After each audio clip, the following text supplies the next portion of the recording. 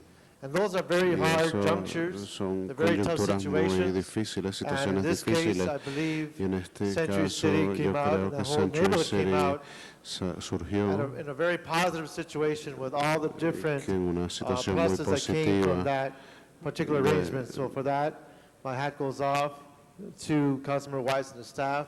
And these are the kinds of things that we'll be up against as development continues to move in a direction where we have to deal with the issue of housing for our housing needs that are so dramatic. We are in a housing crisis, and these are the challenges that are before us. Thank you, Mr. Reyes. Other members wishing to be heard on this item? Seeing none, Madam Clerk, please open the roll. Please close the roll and tabulate the vote. Cuenten los 14 ayes. votos, 14 That is ayes, approved. queda aprobado. Next item, please. This is the time for comments from the public on Estos son items not on comentarios del council's agenda. público. And we do en have a asuntos que handful no of speaker cards submitted for today, some of estén which I believe listados have en la left. agenda de hoy. They were here for the engineer and architect's MOU, which was earlier reconsidered and acted upon. But I'll read the list of names. Laura Rangel, Laura Rangel, Yari Hashemi, Yari Hashemi, Lisa Martirallo, Lisa Mortarello, excuse me, Martellaro, Martellaro, perdón, Bob Aquino, Bob Aquino, Lilia Licklian, Lilia or Lithian, Lilican, or Lilican, Lucia Miller, Lucia Miller, Lucia Miller. Okay, if those individuals are not here, Esos the cards will individuos be no added están to the aquí, minutes sus of today's tarjetas meeting, and this will serán conclude public añadidas comment a for las today. autas y esto Madam Clerk, concluirá next item, los please. Council has motions for posting and referral. Motion shall be posted and referred. There's an excuse on the desk. Councilmember Reyes requests to be excused Friday, July 25th for city business that meets council policy. Mr. Reyes is excused. And that clears the desk. Okay, colleagues, this is the end of our agenda, and we do have a couple of announcements today. Let me begin by congratulating our colleague who is not here today, Councilmember Wendy Gruhl, on the birth of her son Thomas Weston Schramm, 7 pounds, 2 ounces. Nuevo hijo, 7 libras, 2 onzas.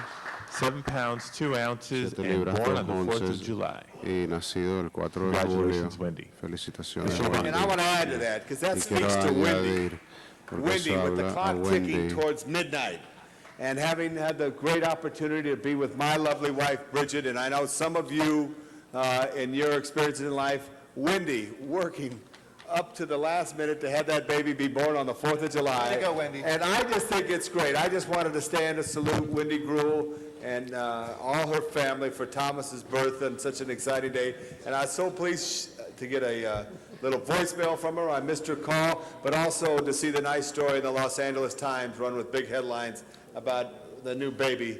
And it just speaks to Wendy's determination as a great woman, as a great mother, and this is just exciting. So I stand and thank you, Alex, for announcing it. And Wendy, if you're watching, turn on Channel 2. It's a better show. It's a better show on Channel 2.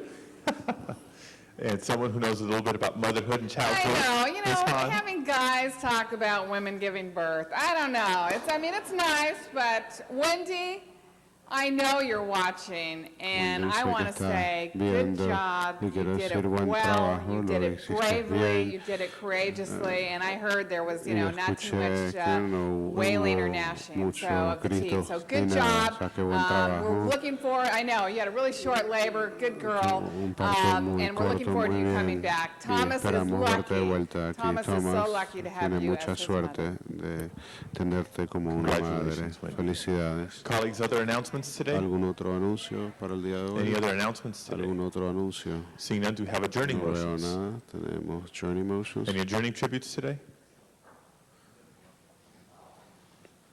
If I can ask everybody to please rise. Por favor, levántense. Adjourning motions for today.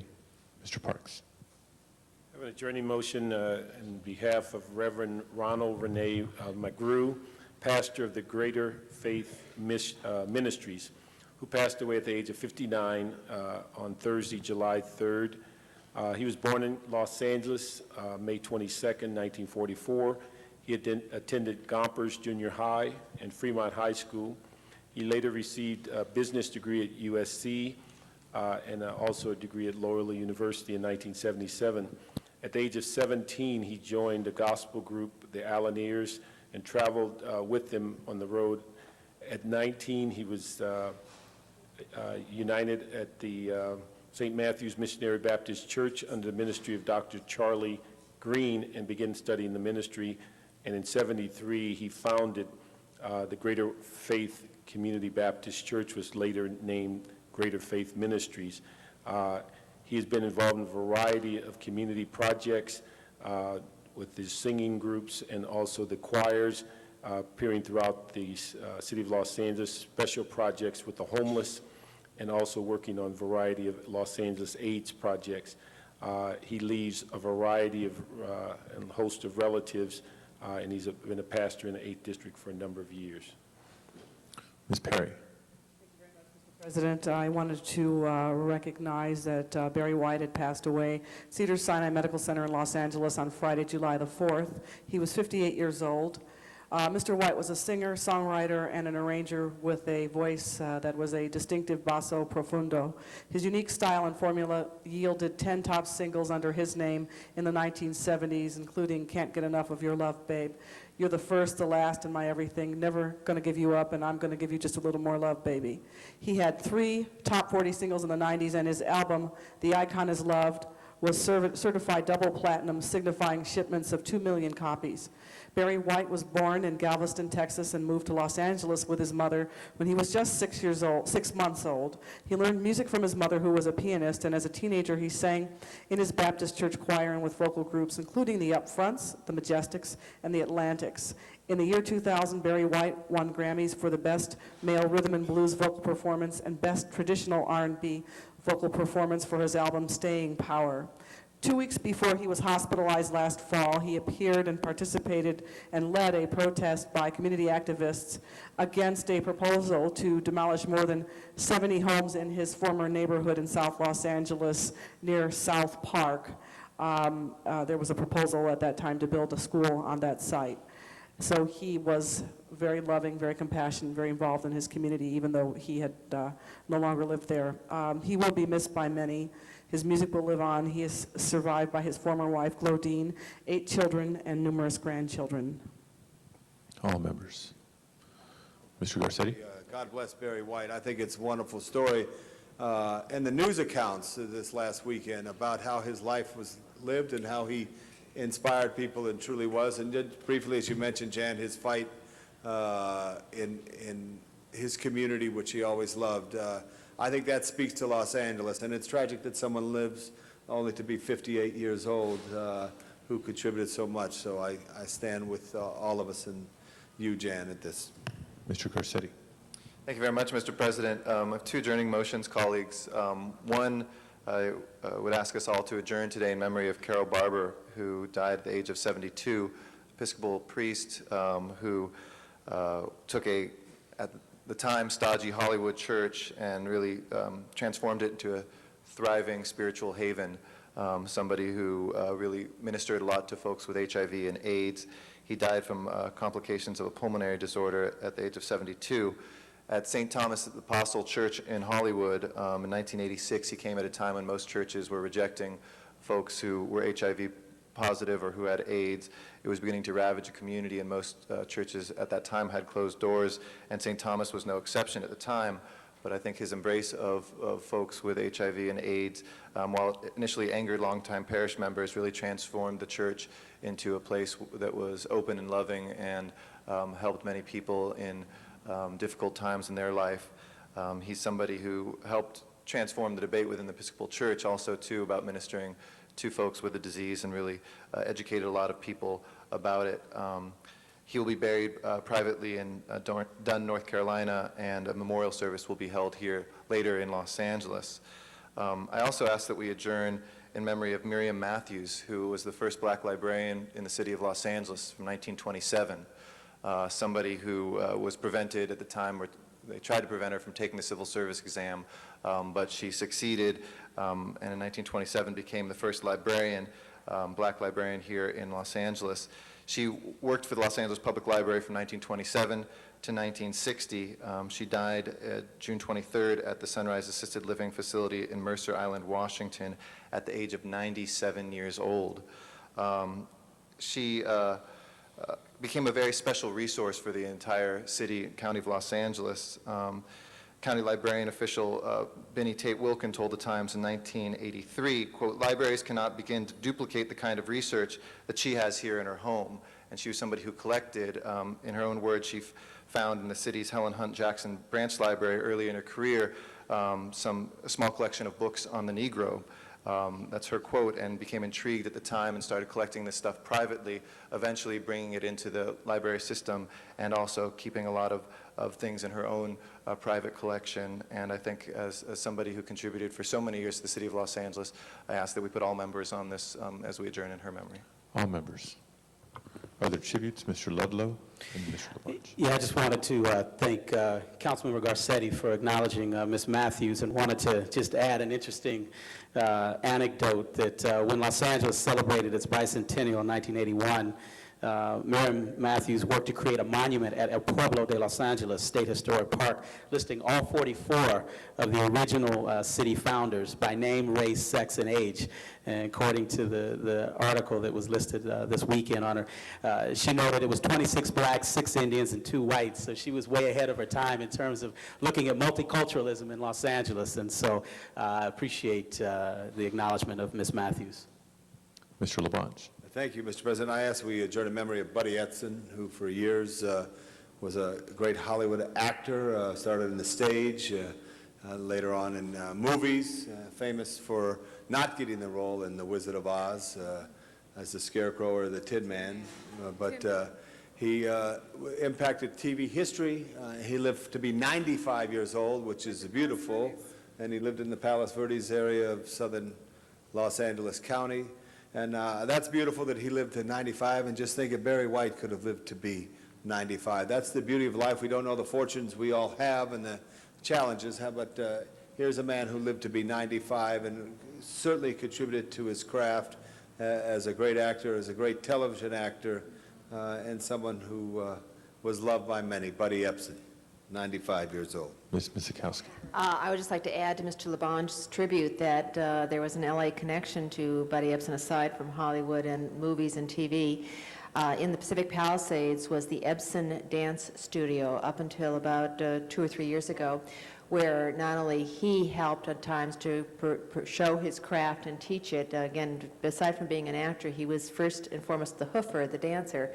And it was carried on by his family, and so many, many generations of children in the area of town were able to come to the dance studio and learn and participate. And that actually is, particularly of the style that he created, a craft that is not as well honed today it is. We have modern dance, but that old style hoofing, Fred Astaire, Gene Kelly, and Buddy Ebsen was at least personified for some generations in Los Angeles.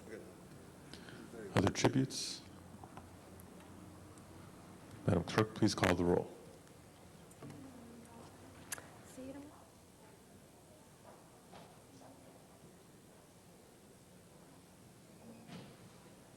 Thank you all very much. This meeting is adjourned.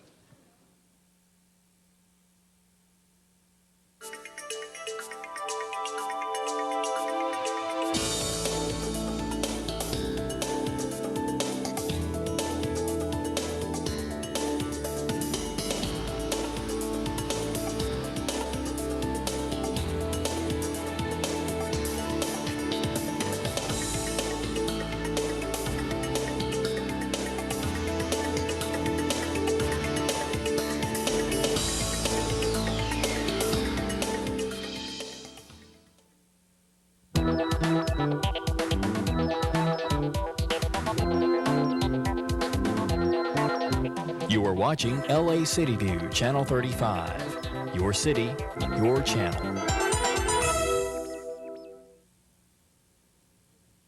We now join our scheduled program in progress.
luck in your next life. Thank you very much, Mr. Parks. Next, Councilwoman Misikowski. Thank you, Mr. President. Ruth, I did want to come down. As you know, and I'm not sure that all the others know this, you and I probably have the longest relationship of those who are presently on the council. I shared in a very strange way your fateful day, because you had been this scrappy candidate against a very powerful incumbent, and you had gotten into the runoff. You had had some consultation on the side with Marvin Browdy, and that's where we had met when you were working with the Santa Monica Mountain Conservancy as a consultant and putting forward great environmental plans even then. I think Temescal Canyon was one of the first ones you did for them. Marvin had decided, after you had forced Pat Russell into a runoff, to come out officially and endorse you, which was a very interesting thing to do for a then incumbent. The day that we were planning and arranging that was in May, 8 o'clock in the morning. I was at Marvin's house. Your Marcella, I didn't quite get there. Marcella Howell, your campaign manager, and then your first chief of staff, Marshall Grossman, your campaign people, were there to decide how we were going to do this, come out publicly with a press conference. Only Ruth didn't come to the house. That evening is when the attack had occurred. Luckily, at that point, even though Marvin was a council member and trying to get information about what might have happened, because Marcella, your then campaign manager, had gotten a strange call from a neighbor that Ruth had been taken away in an ambulance that night. She wasn't sure what had happened, so no one could find out what had happened. Marvin's wife, Dr. Marjorie Browdy, had UCLA access, started calling around at all the hospitals. Is it true that Ruth Galanter, the candidate for this district, has been brought in? What can you tell me? And the interesting thing then, I get chills. They wouldn't tell you, would they? They wouldn't tell us. I get chills now thinking about it. Members, there was such concern about some very, very powerful interests in that district who might have been interested in not seeing you elected, that when Ruth was brought into the hospital, the police department and others were smart enough to not check her in under her own name, to check her in under an anonymous name. So you can imagine trying to find out. Do you know what the name was? Mary Russell. Mary Russell. But then, from that very, very tragic point, Marvin did endorse. Marvin actually, and I accompanied him, became somewhat of a surrogate campaigner because you were clearly in a hospital bed, very, very seriously recovering. In fact, it wasn't even clear that you were going to be able to be here on July 1st in 1987 to be sworn in, but you made it. We saw the tape. And I think one of the most remarkable things, and I'm surprised it wasn't in the tape, maybe the video was shot before this occurred, but you came in that way, struggling, scrappy, and you recently shared with us one of your first pieces of campaign literature, Ruth Galanter, She Can't Be Bought, She Can't Be Bossed. And that appeared again just a few weeks ago here. What a great culmination to start that way, and in that way, showing that you had a commitment to a vote, you couldn't be bought, it was there, it was sincere, and that, I think, too, is a great legacy among all the others that are there that video showed. Didn't mention, I think, that you also are responsible for even the fighting with Mayor Reardon on the one hand because of the airport. It was through you that Mayor Reardon appointed David Freeman, the head of the general manager of Water and Power, because you had found him, you had met him, and again, you knew that he was the right man for the job, gave him to the attention of the mayor, and that mayor said, Ruth is right again. And we had a man who then started to lead Water and Power in more so in the forefront of environmentalism, very much so in the reorganization and restructuring of that made and saved money, so that today we can look to them to help the city's budget. In any case, your legacy stands for itself. When I was talking with Eric about what might be appropriate to look for a naming opportunity, many, many came to mind. But there's no question that the Venice Pier, which others wanted to see torn down, stands today, and I think it's an appropriate tribute. And I hope that the neighborhood councils in your community and the other community organizations will come out and support us so that we can make this and bring you back maybe sometime later this summer for a special naming opportunity. Thank you. I hope so, too.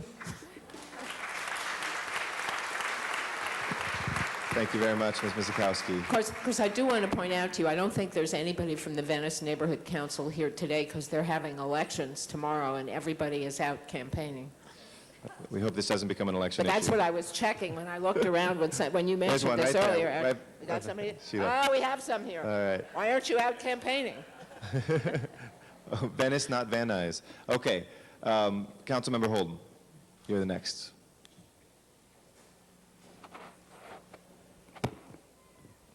Hi, Ruth.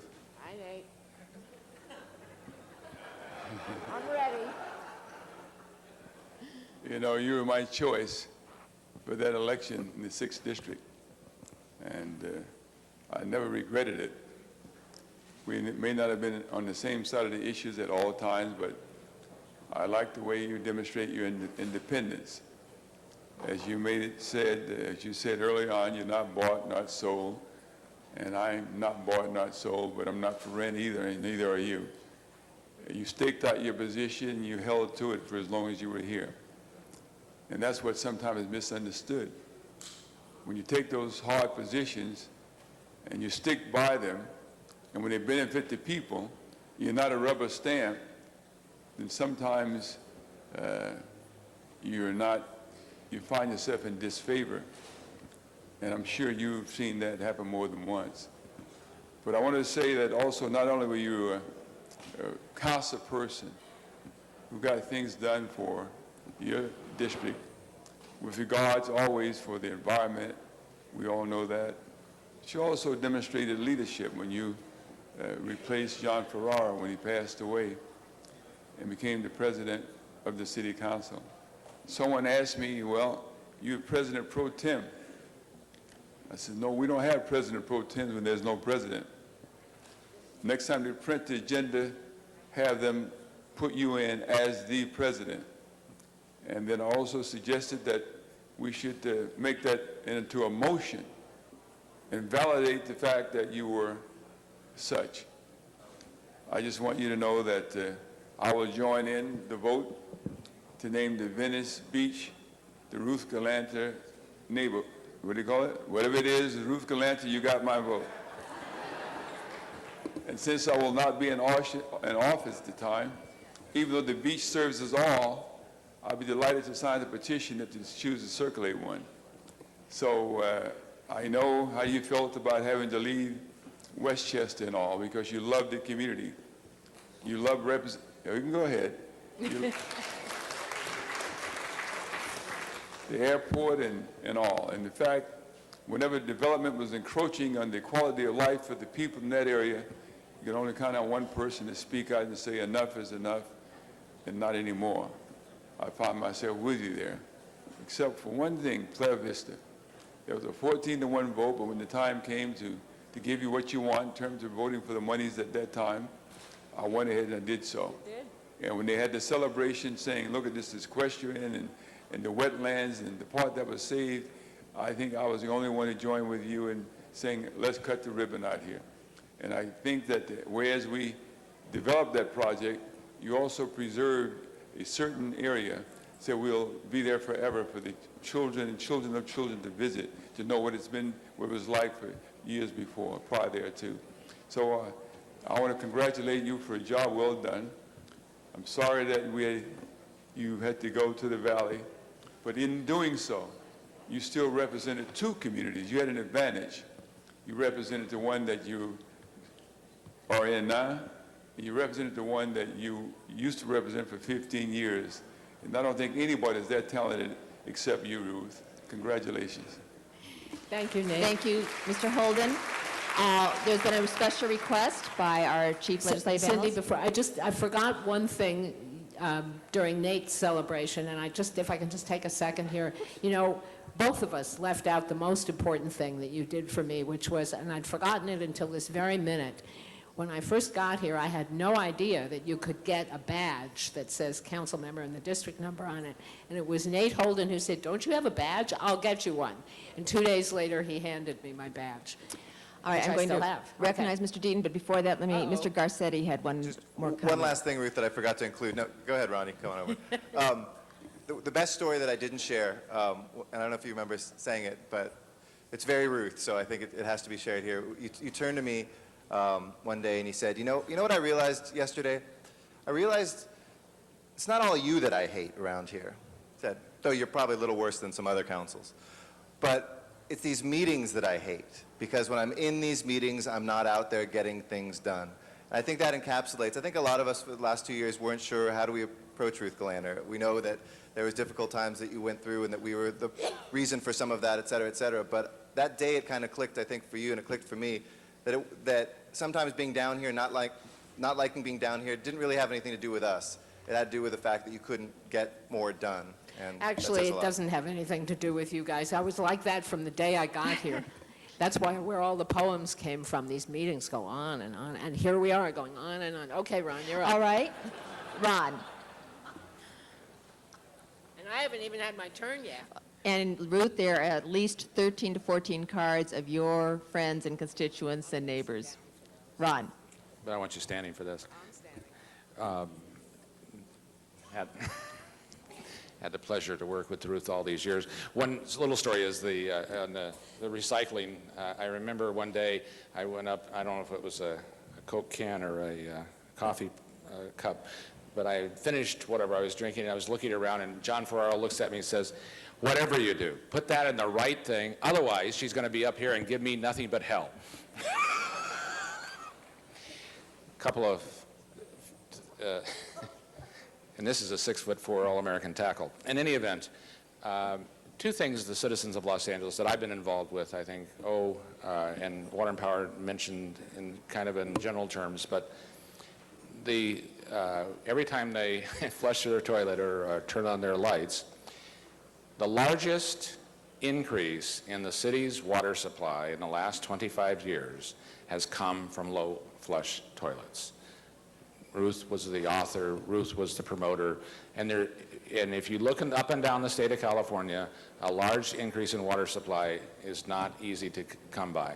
And by self-generating that, it's not just that people are saving more water, but you have more water for all your purposes throughout this city.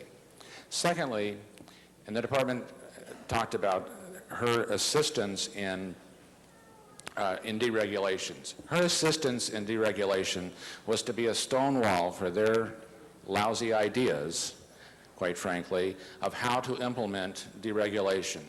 It was a very spirited discussion, but she stood solid to stop what would have been some disastrous things relative to how the electric utility in this city works. And it works a lot better, it works at a lot lower cost, and a lot more effectively for the citizens of Los Angeles. So when they turn on their lights, they should thank Ruth for the efforts that she did in maintaining that. For the most part, in these 16 years, Ruth and I have got along incredibly well. She and I think, see more or less eye to eye on almost all issues.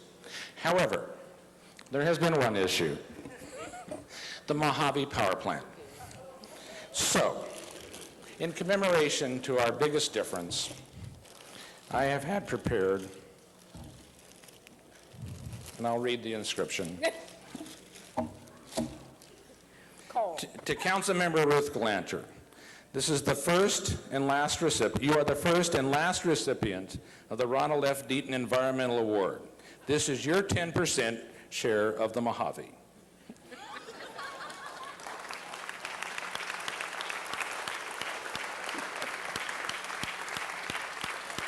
Thank you, Ron. That's all there is. Just as well. Ruth, I'm not sure you want to stand there or sit. I'm now going to begin to call the people who have come here to give you tribute.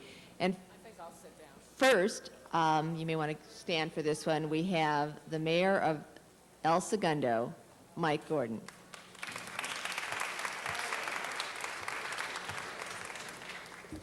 This is my alter ego. Madam President, members of the council, I'm joined today by my council colleague, Kelly McDowell.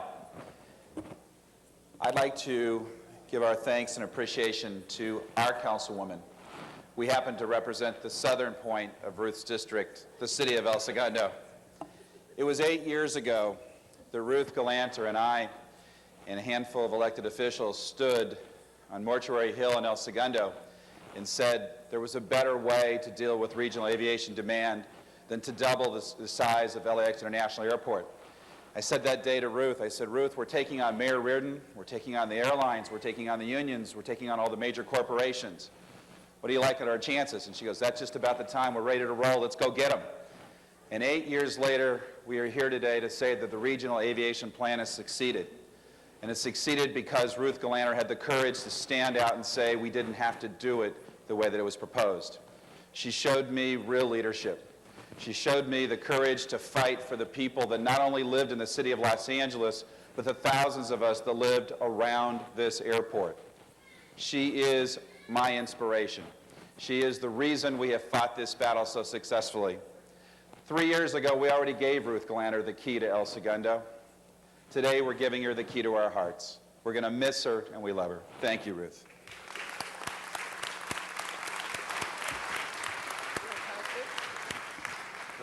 Thank you, Don't go away. Go ahead, Kelly.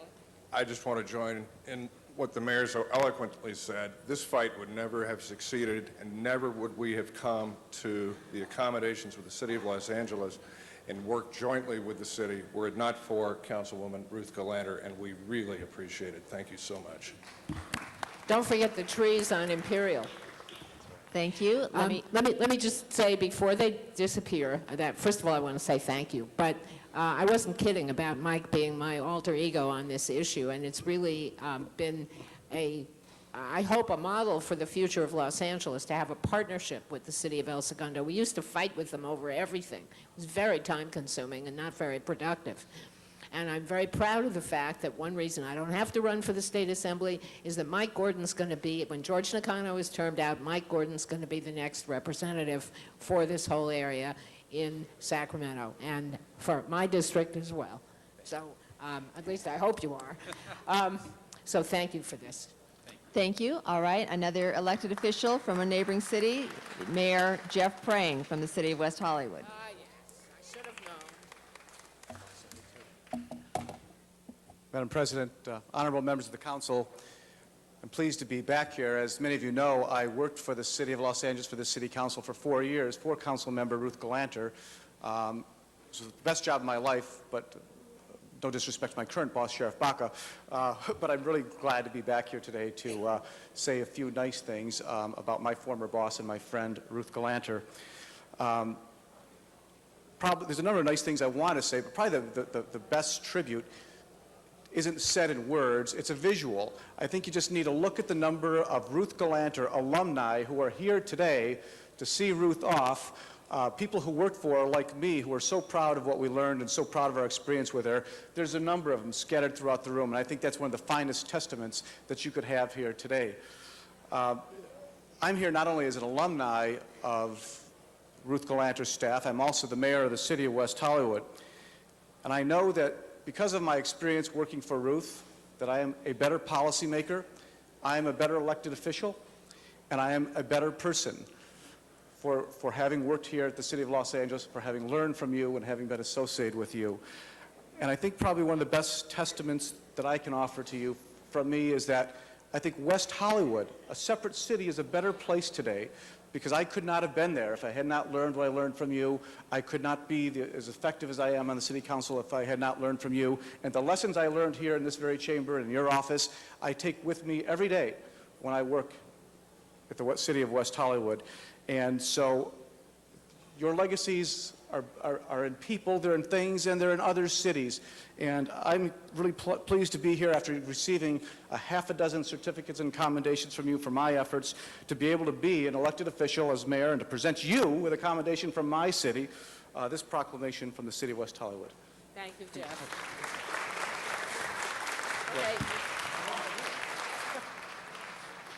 Thank you, Jeff. And now for many of the people in the audience, it's your turn. Let me start, and I'm going to call you three at a time so that you can come up and stand behind the microphone. Gwen Vuchas, Ruth Lansford, and from up north, Harley Jim Bowling.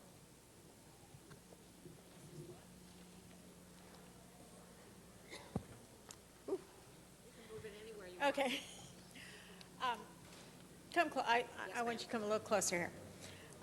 I'm here. There may be other people from Westchester Pallado already that are going to speak. I'm not sure. but I am here to speak on behalf of the Westchester Plate El Rey community and the Chamber and the Neighborhood Council and all of our organizations and residents. And that is, I think as we're all growing up, we have dreams of becoming something, and I'm sure that most of us want to know if we can make a difference. And you look at that big world out there and think, am I really going to make a difference? I'm here to let you know, Ruth, you have made a difference in Westchester Plate El Rey, and you have left a huge legacy.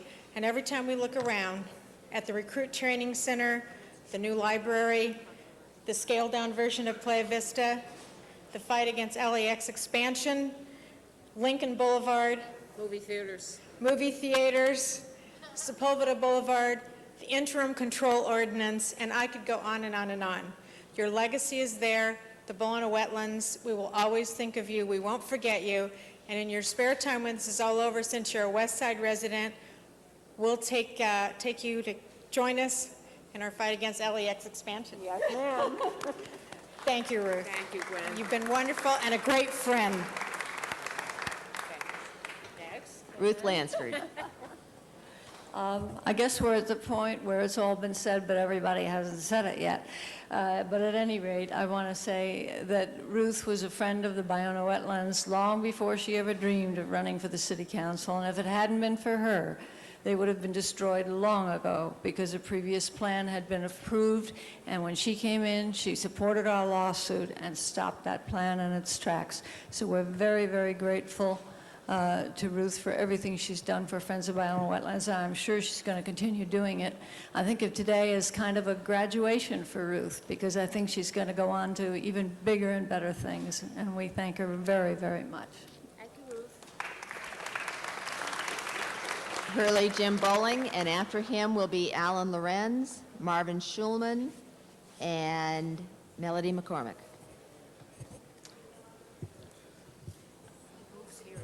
Oh, hey, okay, good. Hi, Ruth. I have the honor of representing... Don't read all of that. It'll go fast. I have the honor of representing the Mono Lake Committee and celebrating your career on the City Council. You've been a friend of Mono Lake from the early days. Your efforts have ranged from negotiating agreements with the Department of Water and Power and shepherding water-saving ordinances through the City Council. You've helped Mono Lake and the City of Los Angeles have a brighter future and a wetter future. I've also represent the Los Angeles Water Conservation Council, which was founded by the Mono Lake Committee and all the community-based organizations that have been involved in the ultra-low flush toilet distribution program, which you helped start. These groups include Madres del Este de Los Angeles, Santa Isabel, Asian American Drug Abuse Program, Adro Environmental, Calvary Baptist Homes, Korean Youth and Community Center, Community Enhancement Services, Watts Labor Community Action Committee, and Iglesia Poder de Dios. We all thank you for your ongoing work to save water and create community jobs. Through the effects of water use efficiency ordinances you championed, you have helped us bring us into the 21st century using the same amount of water per year that we used in the 1970s, while adding more than 1 million people to the city of Los Angeles. That's a good reason to wear your honorary title of Toilet Queen with pride. As you said, the water supply of tomorrow is the water that's already here. This captures a sea change in water policy that has made this city, the City of Angels, and Southern California world leaders in water use efficiency. On behalf of Mono Lake and all of us, including future generations whose water future is more secure because of you, I thank you. Now, we've already given you our highest award, which is the Defender of the Trust Award. So I have no plaque for you, but I am authorized to give you a song, which comes from our partners in water conservation in South Africa. So here goes. Sen jen jen jen gemetandazo, sen jen jen jen gemetandazo, gemetandazo, gemetandazo, gemetandazo, gemetandazo, Zin jen jen jen, gimme tandazo. Zin jen jen jen, gimme tandazo. Gimme tandazo, gimme tandazo. Gimme tandazo, gimme tandazo. Om babaguta la babe tandaza. Om babaguta la babe tandaza. Babe tandaza, babe tandaza. Babe tandaza, babe tandaza. Om babaguta la babe tandaza. Om babaguta la babe tandaza. Babe tandaza, babe tandaza. Babe tandaza, babe tandaza.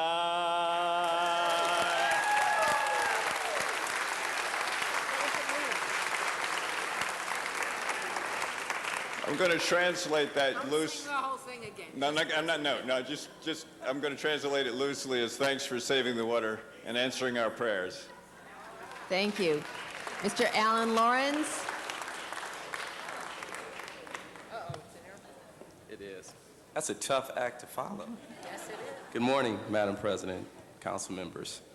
I'm Alan Lorenz, and I'm honored to be here today on behalf of the Los Angeles World Airports and the Board of Airport Commissioners.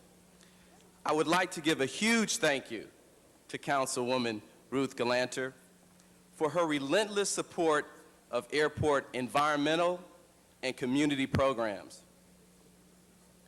During her 16-year tenure with the Los Angeles City Council, and more specifically her work and leadership on the Council's Committee on Commerce, Energy, and Natural Resources, Councilwoman Galanter oversaw the work of the Los Angeles World Airports. In such a capacity, Ruth managed to increase the standards of airport responsiveness and responsibility to the communities and the natural resources surrounding LAX and Van Nuys. For example, during her tenure, the El Segundo Dunes Preserve, which is owned and maintained by LAWA, doubled in size. The entire LAX free shuttle was replaced with buses that run on compressed natural gas. Ruth also worked hand in hand with LAX to develop a comprehensive recycling program, which reached a solid waste diversion rate of 67%, which is way above the 50% state requirement. This represents approximately 50,000 tons of solid waste that is diverted from the landfills to be used productively elsewhere. Ruth was also instrumental in LAWA's water conservation. Through her efforts and in collaboration with the Department of Public Works, LAX was the first major property on the west side to use recycled water for landscape irrigation. Equally as important has been Ruth's commitment to airport neighbors. In 1996, Ruth worked with the mayor's office to persuade LAWA to initiate its own residential sound insulation program. Since then, close to 3,000 residential units have been soundproofed, and a similar program has now been initiated for LAWA's neighbors in Van Nuys.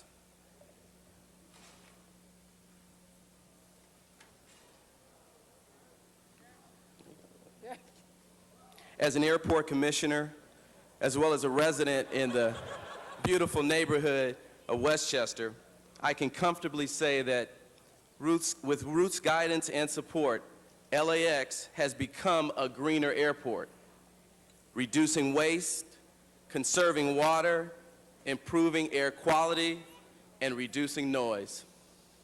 This is Ruth's legacy at LAX, and for that, we thank her and wish her well in her next endeavor. Thank you, Ruth. Thank you, Alan. Marvin Schulman, and then Melody McCormick.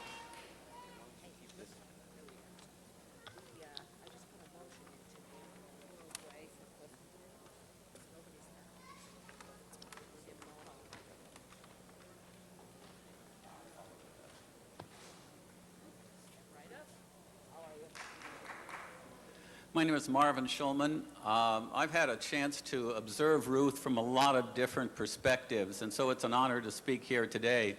First, as a teacher in the old 6th Council District at Westchester High School, we always found Ruth and her Westchester office to be extremely responsive to what we needed, what we wanted, to our concerns. Another chance of looking at Ruth was as a member of one of her CPACs.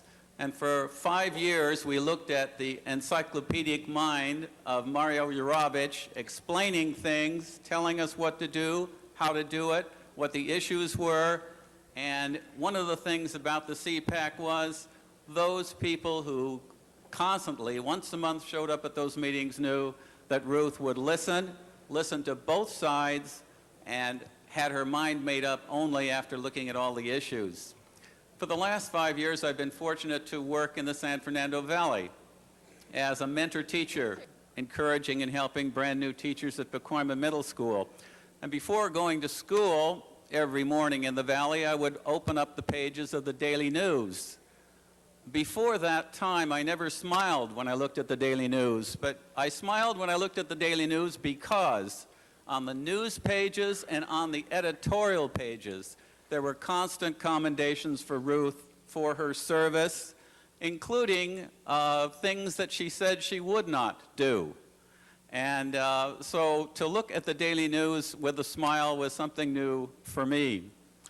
There is no job beyond Ruth's talent and commitment. 2 of her former colleagues are members of the County Board of Supervisors. One of her former colleagues spoke here, who was the city controller of the city of LA. One of her former colleagues is a state senator. 2 of them are state assembly members. There perhaps is one job beyond Ruth's capability, though, and that's serving on the California High-Speed Rail Authority. However, I think she'll get over that one. It's a pleasure to be here in this City Hall, which is the jewel of the skyline of Los Angeles. The jewel of the skyline of the City of London is St. Paul's Cathedral, the work of Sir Christopher Wren, one of the great architects of Europe. And there's a small plaque in the basement of St. Paul's Cathedral which says the following about Sir Christopher Wren: "If you seek his monument, look around you." Well, for those of us who know the old 6th Council District and the new 6th Council District that's been served so well by Ruth, if you seek her monument, look around you. Congratulations, Ruth, on a wonderful career in public service so far. Melody McCormick, who will be followed by Diane Uye, Steve Clare, and Mary Lou Crockett. These are the people who really do the recycling. Good afternoon. My name is Melody McCormick, and I am the manager of the City Facilities Recycling Program. With me is my director, Tony Royster, the general manager of General Services, John Muckery, and yes, more importantly, the recycling crews from not only our city facilities group, but our special events recycling crew as well. And we're here today to honor you and to present you with an award that we apologize, it got much bigger than we had originally planned. However, yes, it is made of recycled waste, and its size is really a testament to your commitment to recycling, because it is made, the base of it is made from the over 50 recycling ordinances that you have championed throughout your years here with the City Council. When I sat down to research your award with the National Recycling Coalition last year, I was pleasantly surprised. I ended up with 50 pieces of legislation that you had sponsored just on recycling issues alone. We took those pieces of legislation and we used that as the base of this award, and then everything that you see placed upon it are materials that we've added to the City Facilities Recycling Program over the years. Beverage containers, cardboard, paper products. There are items here that represent special events, all of the beverage containers. We made a point to include Coke, because that was a fun campaign that we worked on together.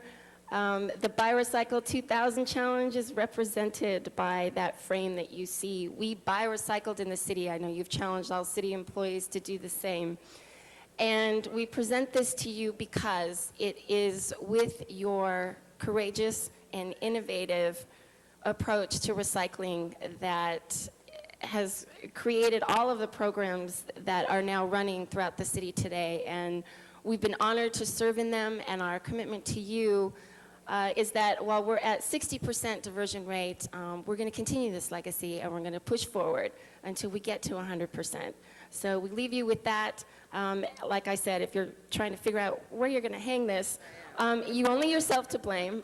Its size is due to the enormous amount of legislation that you sponsored over the years. So we'll help you carry it out. Thank you, Melody. Diane? Is Eric still here?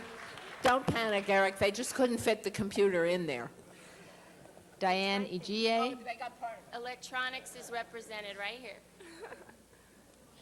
Thank you, Melody.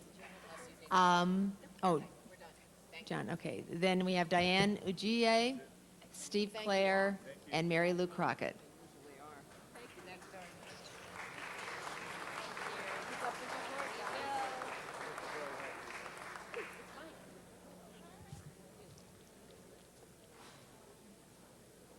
You guys decide. Fine, thanks. How are you? One of you has to talk. Everybody's waiting. On behalf of the Asian American Drug Abuse Program and our executive, Mike Watanabe, first of all, beyond water conservation, Ruth has been a tireless advocate for youth, including our LA Bridges program and our National Youth Project using mini bikes.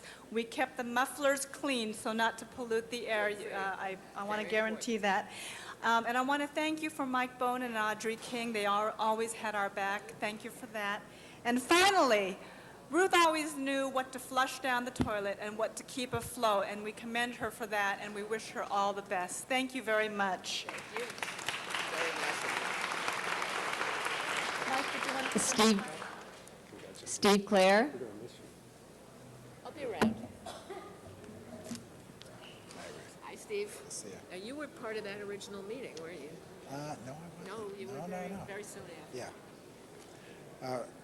As a Venice resident and community activist, and as the executive director of the Venice Community Housing Corporation, and as a member of the progressive community, which is a force finally in the city of Los Angeles, and a force which is going to shape the agenda and the priorities of the city, I want to thank you for your long service and leadership to our community and to the city, and I'm really sorry that you're not going to be able to continue to help shape the future of the city in your capacity as a city council person anymore. But I want to focus in Venice and in affordable housing, and I'm happy to say, touch on a few things that haven't been mentioned, but I think are really important, certainly important to all of us in Venice. And the first is to thank you, I'm going to read this because, for getting the city to comply with California law requiring the preservation and construction of affordable housing in the coastal zone. It was a huge struggle. Unfortunately, it took a lawsuit, but in the end, you brought the city and the community together to create a settlement that finally guarantees that the law will be enforced. That settlement, which mandates that low-income housing be included in every new construction project over 10 units in the coastal zone, is a model for efforts now underway to create a citywide inclusionary housing policy. Second, and really important to us, thank you for all your leadership and support for the Venice Community Housing Corporation. It was absolutely essential to our growth and to our success over the years. You and the Los Angeles Community Design Center brought us our very first affordable housing development opportunity at 102 Navy Street, where we worked together to build 14 units of housing for very low income and formerly homeless people. You made it possible for VCHC to develop 25 units of family housing at 4th and Sunset, Tabor Courts, it was on the video, in Venice, and to create a 32-bed transitional housing facility for homeless women and their children at Westminster Avenue in Venice. In neighboring Santa Monica, your support, including your support for the city's Affordable Housing Incentive Ordinance, made it possible for VCHC to develop 30 units of housing at Washington Place, a beautiful development that not only provides housing for low-income working families, but also offers them supportive services and after-school programs for children in that development and the surrounding neighborhood. Thank you for your rock-solid determination to prevent the destruction of 795 units of affordable housing at Lincoln Place in Venice. Without your leadership, that housing would have been long gone. Thank you for your continuing support for the preservation of the affordability restrictions of 246 units of HUD-subsidized housing in Venice, the Holiday Venice Apartments. Without your active and vocal opposition to the owners' many efforts to prepay the mortgages and take the rents to market, we would have lost an invaluable affordable housing resource. And I'm very proud and very appreciative that the City Council as a whole has finally identified the preservation of these kinds of affordable housing developments as a priority citywide. And on behalf of the Venice tenants and all the tenants in the City of Los Angeles, I want to thank you for your ongoing efforts to preserve the Los Angeles Rent Stabilization Ordinance and to strengthen it to protect tenants from unconscionable rent increases and arbitrary and unlawful evictions. More things to say, but I know I want to give others a chance. So in closing, I don't need to say, don't be a stranger. You're a longtime Venice resident. I know you have an abiding concern for our community, and we're going to continue to draw on you for your leadership and support for our continuing work. I do want to say, on behalf of all the people of this city who believe that diversity is a good thing and that we all benefit from living in a neighborhood that includes all income brackets, all races, different cultures, and an abundance of ideas and visions for our shared future, thank you for helping to keep Venice and all its wackiness a dynamic, exciting, wonderful place to live, a welcoming destination for the rainbow of people who make up this city, and a tourist attraction for people the world over. Thank you. Thank you, Steve. Mary Lou Crockett, who will be followed by Robert Ackerman, Susan Hillman, and Carol Tanto. Thank you. Ruth, thank you very much for your service.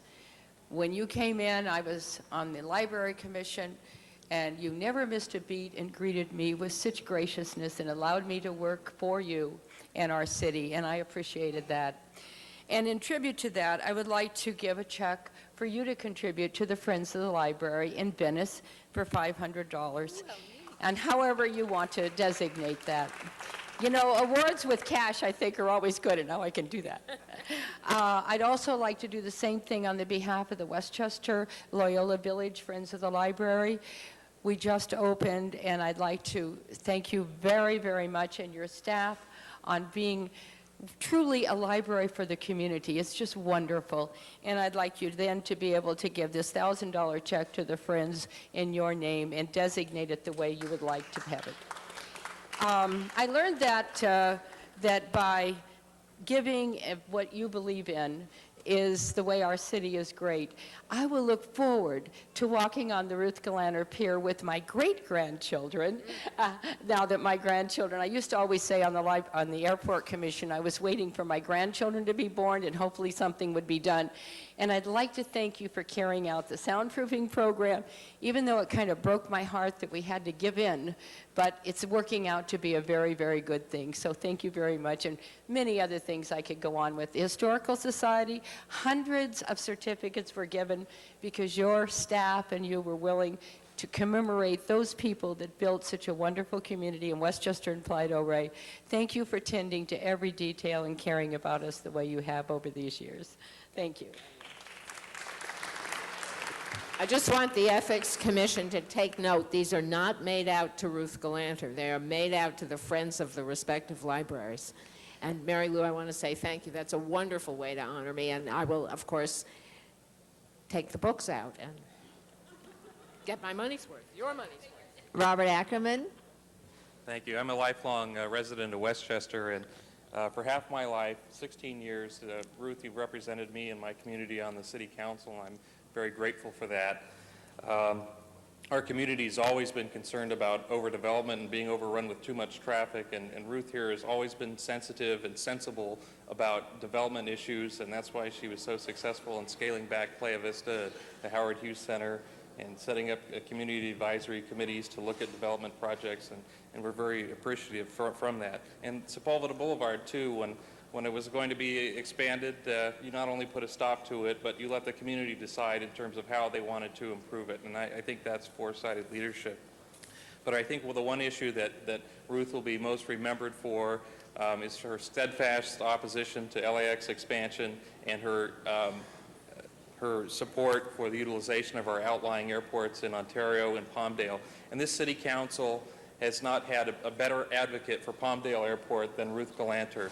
And although she's retiring, we need all the members of the City Councils to be staunch advocates for Palmdale Airport. Thank you, Ruth, and to your staff for your service. And one day I hope to be before this council to tell you about the announcement of an airline based at Palmdale Airport called Air Palmdale. So thank you. And thank you, Ruth, to you and your staff. Susan Hillman. He's serious. He actually is starting an airline. Hi, I'm Susan Millman. I'm a 30-year Venice resident, a family law domestic violence lawyer for the Legal Aid Foundation of Los Angeles, and I was proud to serve as Ruth's representative to the Domestic Violence Task Force of the City of Los Angeles. And I'm here today to thank her for all her work, but particularly to acknowledge her support for the prevention of domestic violence and our clinics that help provide restraining orders for battered women and their children to keep them and their kids safe. So on behalf of survivors of domestic violence and the advocates that help them, I thank Ruth for her commitment to this issue and for all issues that have helped advance the fight for social and economic justice for all people in the City of Los Angeles. Thank you, Ruth. Thank you, Susan. Carol Tantow, who will be followed by our final three speakers, Terry Tippett, Joel Reynolds, and Dennis Zane. Good afternoon, I guess it is by now.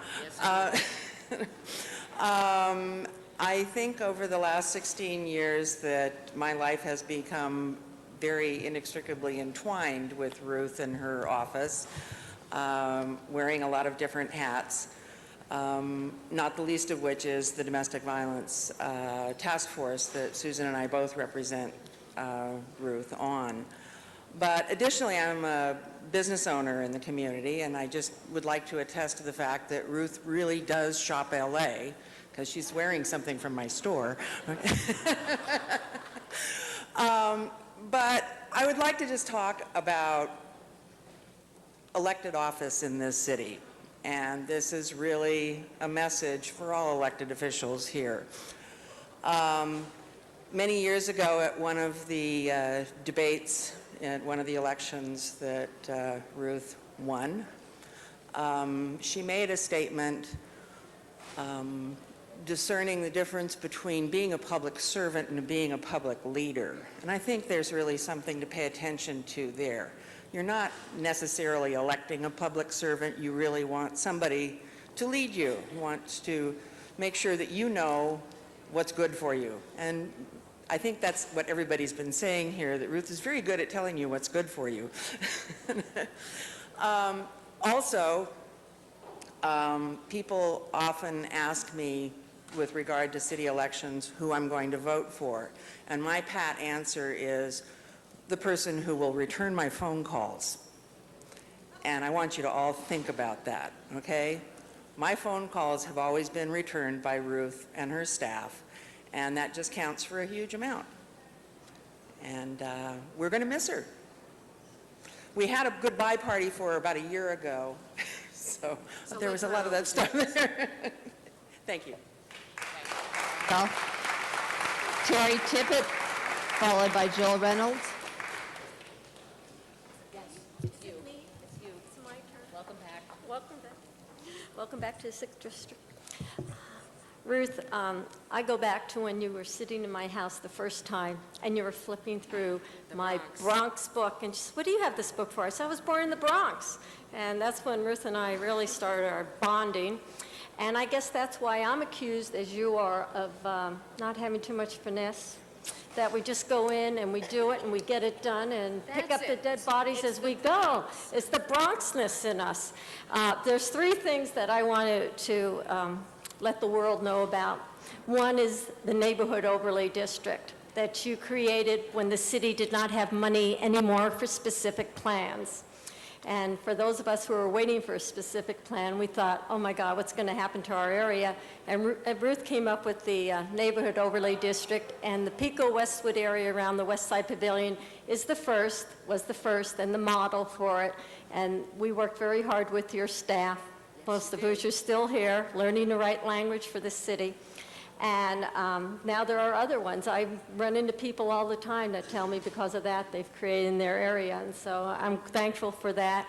And number two, when I wanted to create a green belt on the abandoned railroad tracks that ran through our area, and the first time I wrote a grant and got some money from Caltrans, and then you helped us bring the city, the MTA, Caltrans, all the different agencies together because everyone told me I could not do it, except you. That's their first mistake. Everybody learns about you, Terry, that it's a waste of time to say no. Yeah, if you say no, you're just saying, go ahead and do it.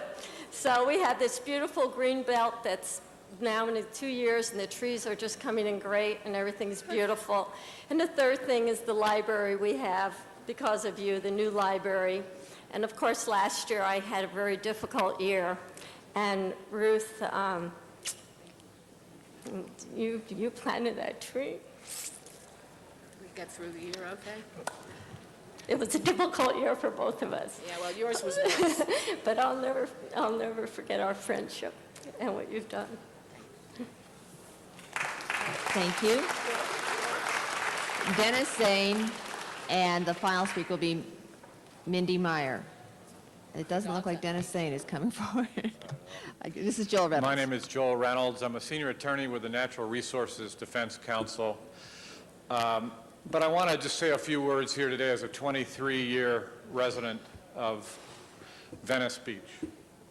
A lot has been said about a lot of the major issues that Ruth's been involved in, LAX expansion, Playa Vista, DWP, and others. But I just want to talk about what a difference Ruth has made in the quality of our daily life in Venice. When I drive along Venice Boulevard under the beautiful native sycamores by the library and the housing, we think of Ruth. When I walk with my kids in the evening in the Venice canals and realize that it's not a cement marina, but a bucolic and historic area, we think of Ruth Galanter. When we walk along the beaches and we play baseball in the evenings on the sand and we realize that Ruth found someplace else for the dogs to run free so that we could play on the beaches, we thank Ruth Galanter. When we look at the pier and we look at the boardwalk and we enjoy Bayona Lagoon, all of this makes us think of Ruth because of the extraordinary impact in her 16 years that she's had on the quality of life in Venice, for everybody who lives there, for me, for my family, for my children. I just wanted to come down here today and say how much we appreciate what you've done, not just on the big issues, but on all the things that affect the daily life in Venice Beach. And you are literally irreplaceable, and we are enormously grateful for what you've done. Thank you, Joel. Thank you.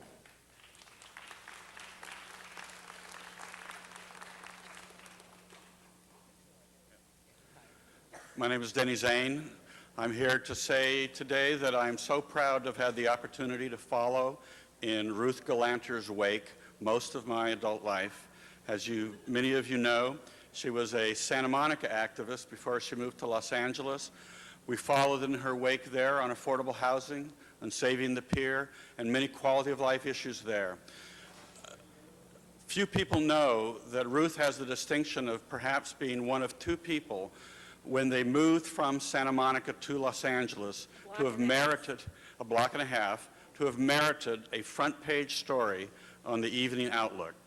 They were celebrating the loss of one of the staunchest and most effective community activists in the city's history. Santa Monica's loss was Los Angeles' gain. I am very proud to be an admirer and a follower of Ruth Galanter. There are two piers on our coast that she deserves credit for saving. One is in Venice, and the other is in Santa Monica. Thank you.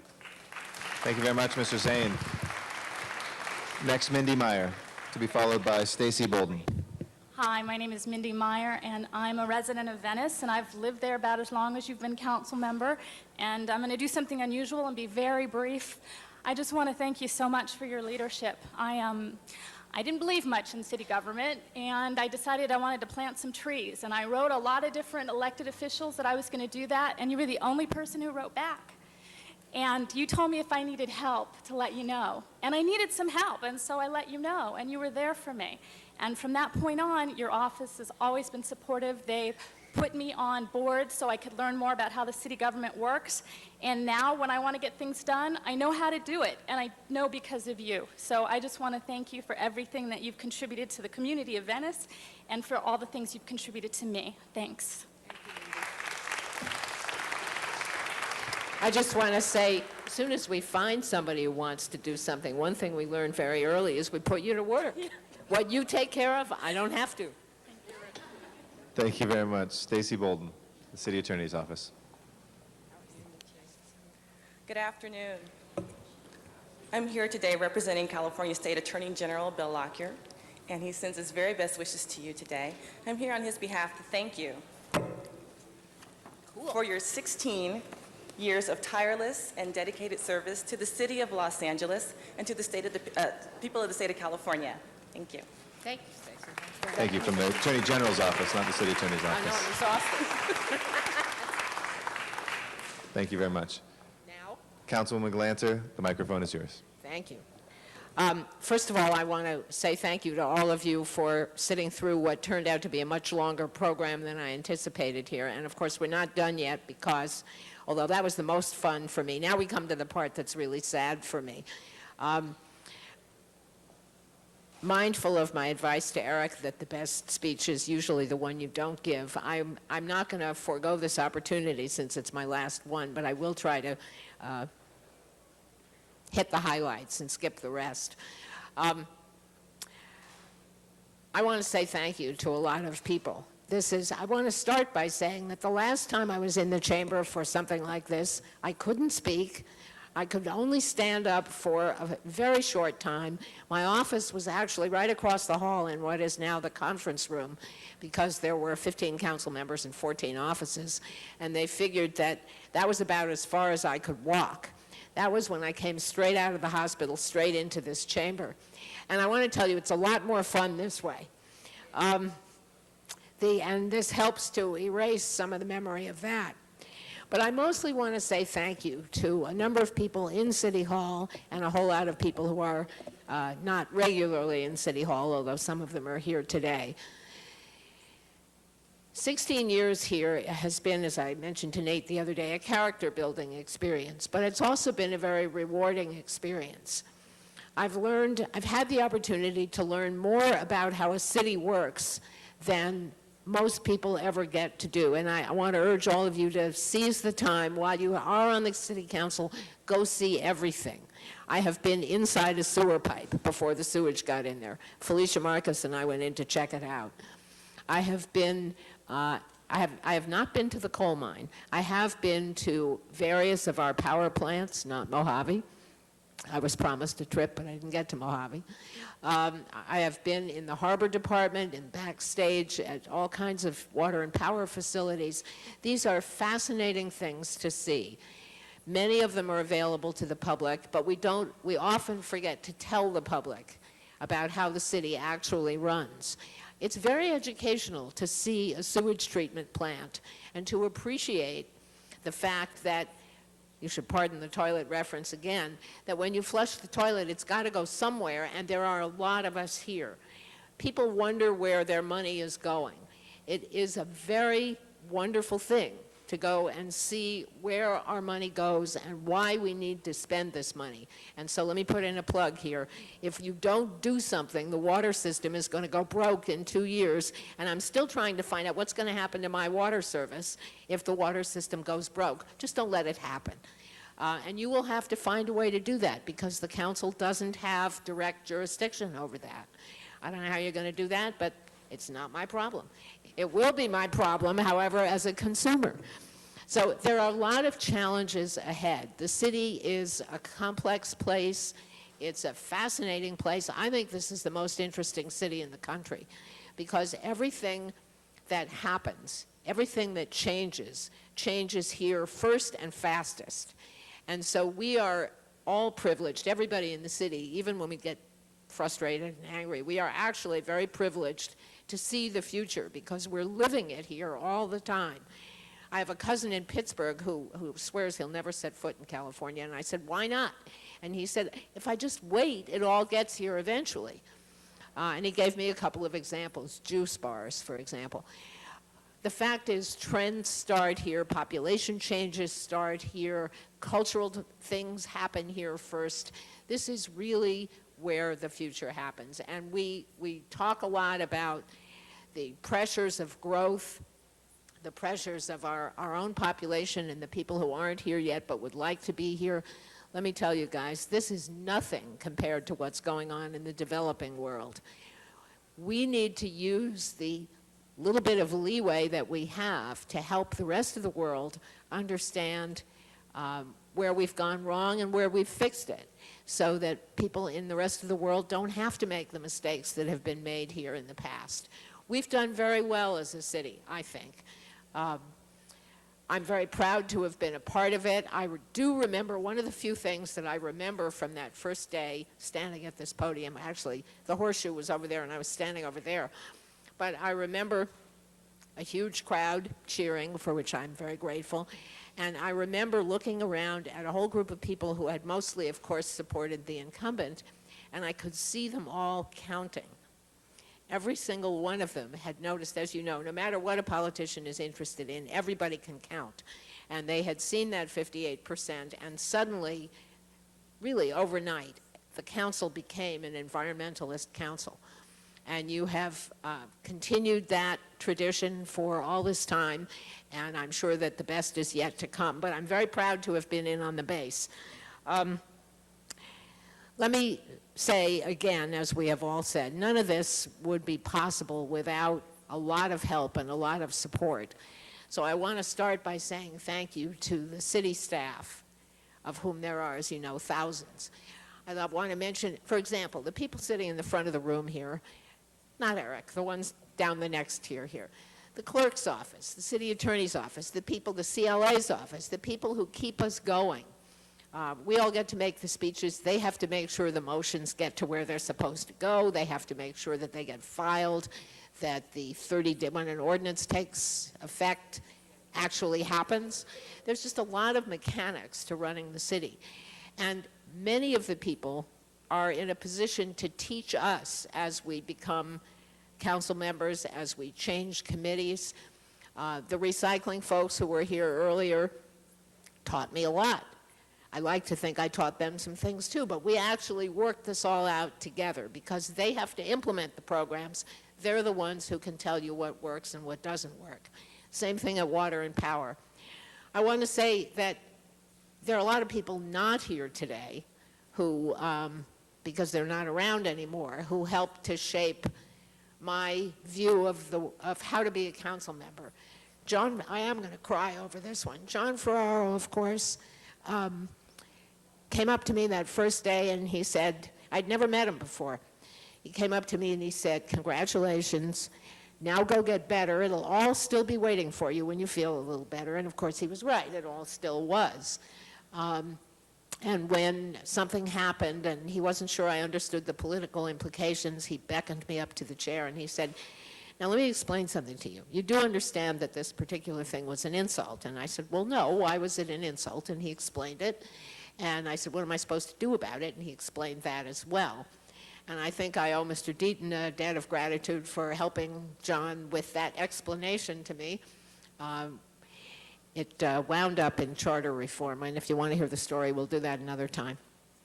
Ron and the CLA's office, of course, tell me what I think on a regular basis, and sometimes they're right. Sometimes they're not. But none of this would happen. None of the city would not run. We don't actually run the city. The people who run the city are the people who do the actual work, the guys who pick up the recycling containers, the people who have to implement the programs that we establish, the people who have to get the city hall renovated, who have to do all those other things. Without the Bureau of Engineering, there would be no canal restoration. So I want to say thank you to all of them, and especially the guys in the parking garage who are so nice to me every day. I also want to say thank you to my very own city staff family. We have, as somebody mentioned, Jeff mentioned earlier, we have a lot of alumni here today, and I don't have plaques for the alumni, but if I could ask my alumni to stand up, if they're still here. There's 1, 2, 3. Hello, Deanna. Real good. Okay. Some of these people are recent alumni. Some of them go a lot farther back. All of them have played a very important role in providing services to the people of all of the 6 districts. The current crop is the crop that I particularly want to thank, and if you'll hand me those, we'll just do them in whatever order we've got here. Now, one thing that has happened to me in 16 years is I've aged a lot, so I have to put my glasses on here. You may remember, some of you may remember, that a couple of weeks ago we did go through acknowledging the field staff. The field staff are the people out in the communities, the people who made the trek from the west side to the valley, and did a lot. And so today, this crop is the people who work here in City Hall. Let me start with Inga. Inga Detlefsen has been an intern in our office since she graduated from UCLA in 2002, and she has done one of those jobs, one of those thankless jobs for which I want to thank you. She has cataloged everything, and without her work doing that, we couldn't have produced the book that you all have. We could not have produced the video, and Inga is about to begin a master's program, and I hope the typo in here is not in here. No, it's not. It's okay. So, Inga, I want to say thank you for your hard work, for getting it all done without complaining, and mostly just for getting it all done. And I want to wish you all the best at UCLA. Thank you. Stella. Okay, thank you. Next. Okay. Carol. Where's Carol? Carol, where are you? Now, Carol is one of the people, actually, I didn't mention in discussions of people who went before, I didn't mention Councilman Bernardi, who actually made me the chairman of the Coastal Commission and kept me in there when the other local government people wanted to throw me out. But Carol used to run Mr. Bernardi's office, and she has been basically keeping me functional now for how long? A long time, 10 years, yes. Well, no wonder we both look older. Our office could not function without Carol. Carol, you really have been just wonderful. She has handled 4 moves, 3 moves, I don't know. Somehow, I come in and it seems to be happening, and that's really because of you. So I want to say thank you for everything you've done. Of course, you're not finished for another 48 hours or so, but, and I'm sure there's plenty left, but you really have been a wonderful asset to the city of Los Angeles, and helped me remember what Ernie would have said if he were here, and you've just been great, and I don't know what else to say to you, except I'm sorry to lose you. I don't know how I'm going to take care of myself. Thank you.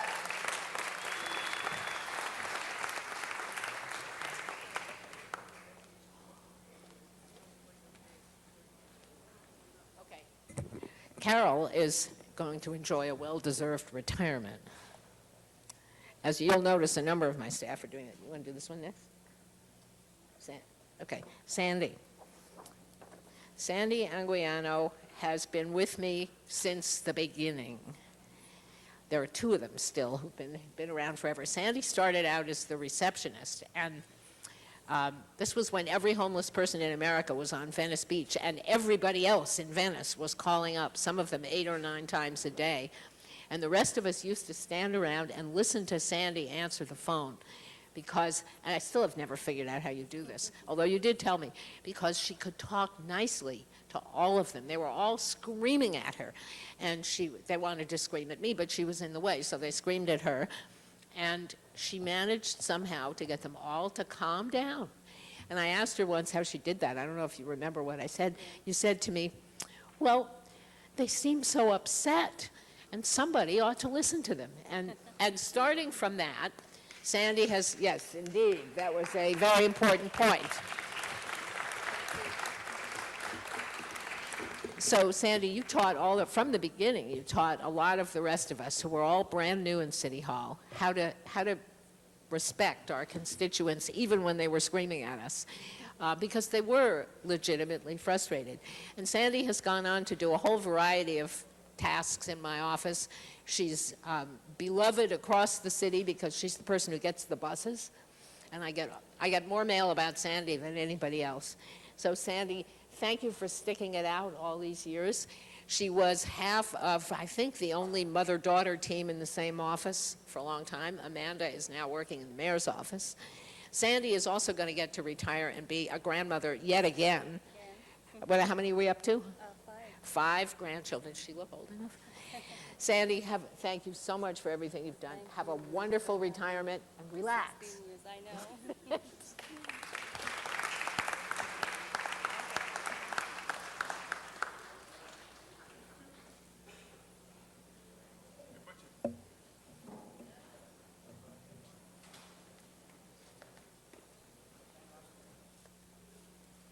Leah Wyman is one of our newer employees. She came in part of a crisis as my term was winding down, and I was beginning to wonder if anybody would be willing to take on working in a job that they knew wasn't going to last very long. And Leah came in and threw herself into her job as my communications deputy with incredible drive. She's one of these people who, if you ask her to do something, she doesn't quit till it's done. And she's actually about to go on to, she's, I think, the only one of us, of the current staff, who's about to go back to school. But Leah is on her way to Harvard. Sorry, it isn't Yale, but that's the way it goes. She's on her way to Harvard to get a master's degree. She already has one in communications, and she taught at Long Beach State for a while in that. But after an experience in City Hall, in the midst of flux and change, she's decided that a master's degree in, what do they call it? Public administration. This is one of these mid-career things. So she's on her way to Cambridge, and all the rest of us are terribly, terribly jealous. Except in February. We won't be jealous in February. It snows a lot in February. So Leah, I want to say thank you for your hard work, your loyalty, your dedication, your willingness to pitch in. We've sometimes asked you to do things that aren't exactly a communications deputy's job, and you've done those with the same dedication. So I wish you all the best, and hope you have a great time. And be sure to get a jacket, earmuffs, and boots for the rain. Congratulations, and thank you.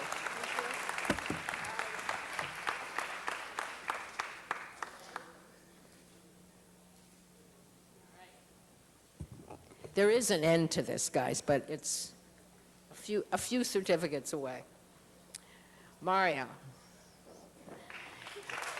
Yes, indeed.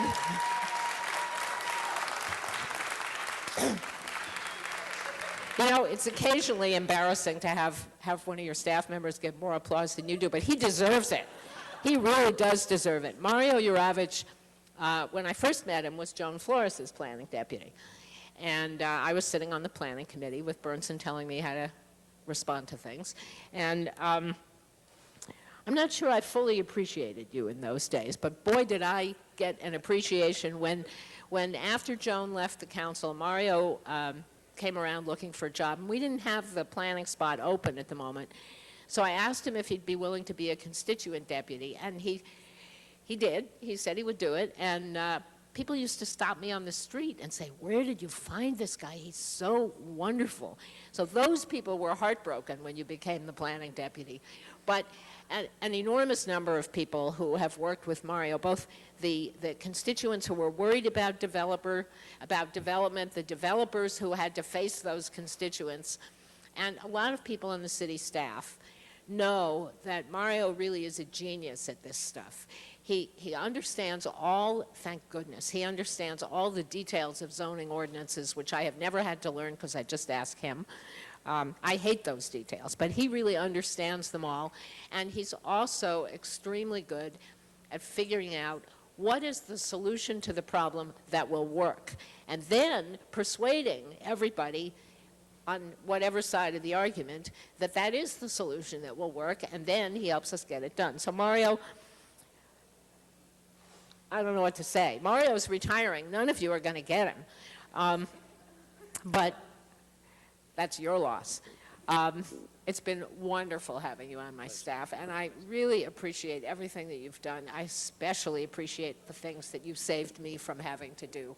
And I wish you all the best. Where's Vesna? You want to come stand up here and get in the picture? Bring the whole family up. No? Well, you have to move fast or we're moving on, so. Come on.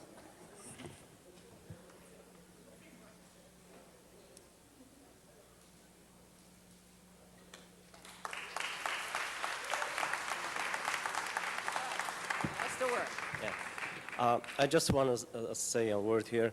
I really had a pleasure and honor to work for three wonderful council members, John S. Gibson Jr. first, John Flores, and of course the last and my favorite, Councilman Galanter. When I came and assumed the planning position, I was somewhat skeptical here. Here's a person who has a master's degree and I'm coming in, but I found it to be really an asset to me that I didn't have to go and explain too many things because she knew all of that was there, so we worked really hard together. But aside from that, I am going to miss the city, I am going to miss some of the constituents, maybe most of them. But at the same time, I think we all heard today so many attributes to this wonderful lady, Councilwoman Galanter, about her leadership, about her backbone, about her intelligence, about her integrity, about her straightforwardness. And to some, I don't even say that she's rough around the edges, but boy, she's really fuzzy and warm inside and has a beautiful heart and soul. Thank you.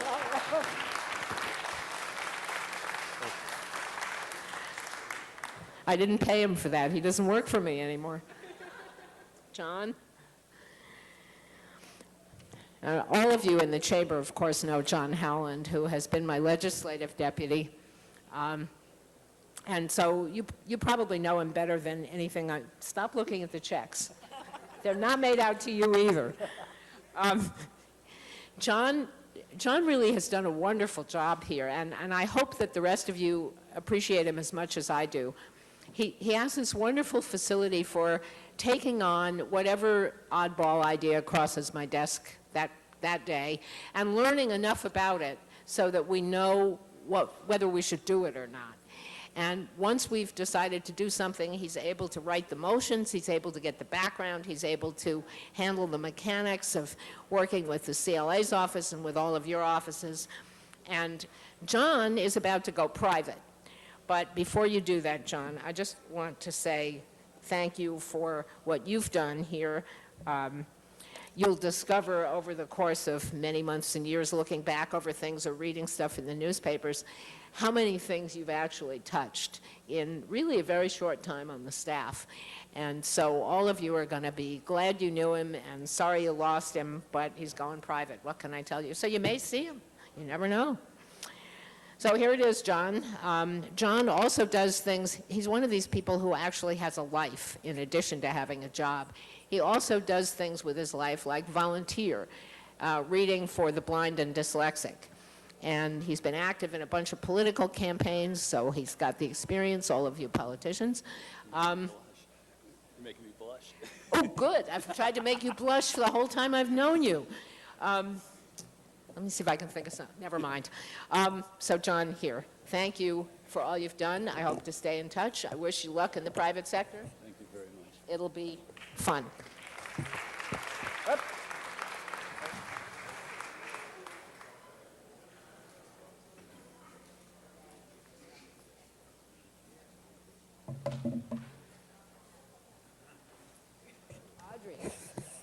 Audrey Wendy. Audrey Wendy King.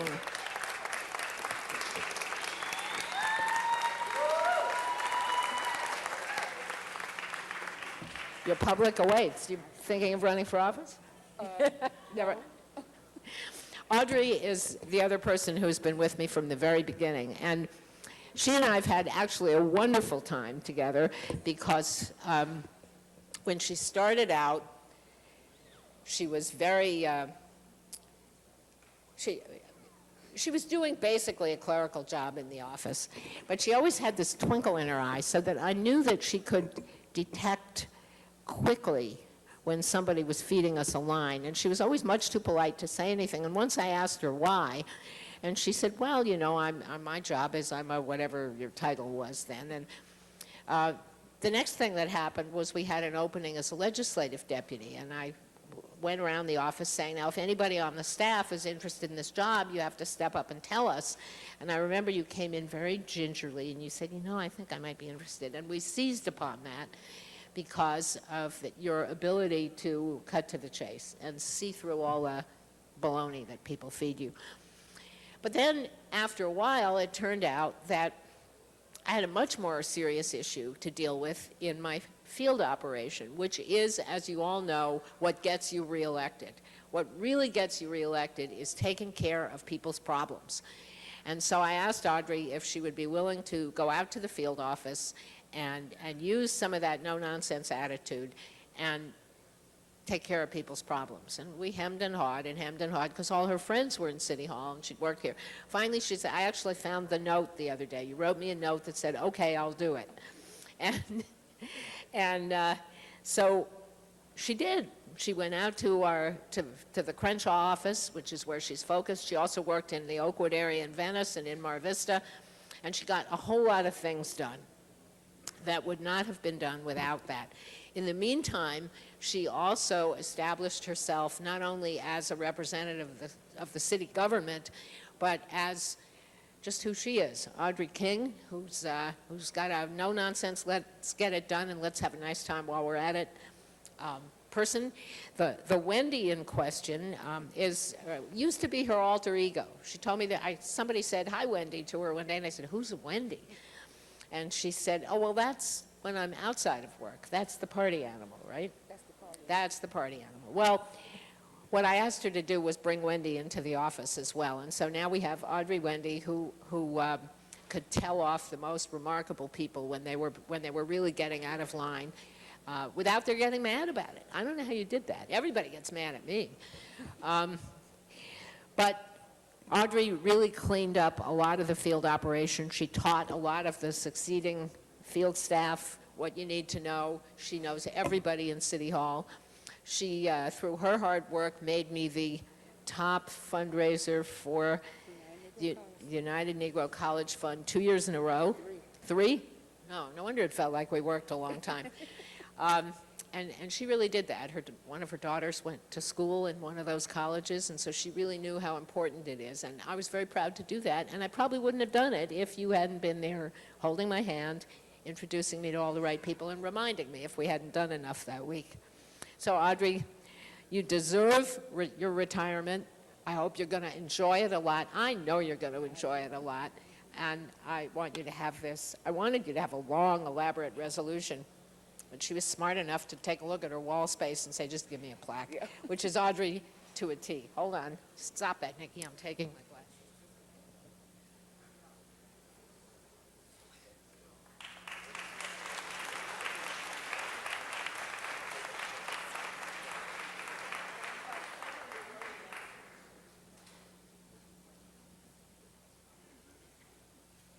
And finally, we come to Nikki, who is quite a remarkable woman. Let me tell you about this woman.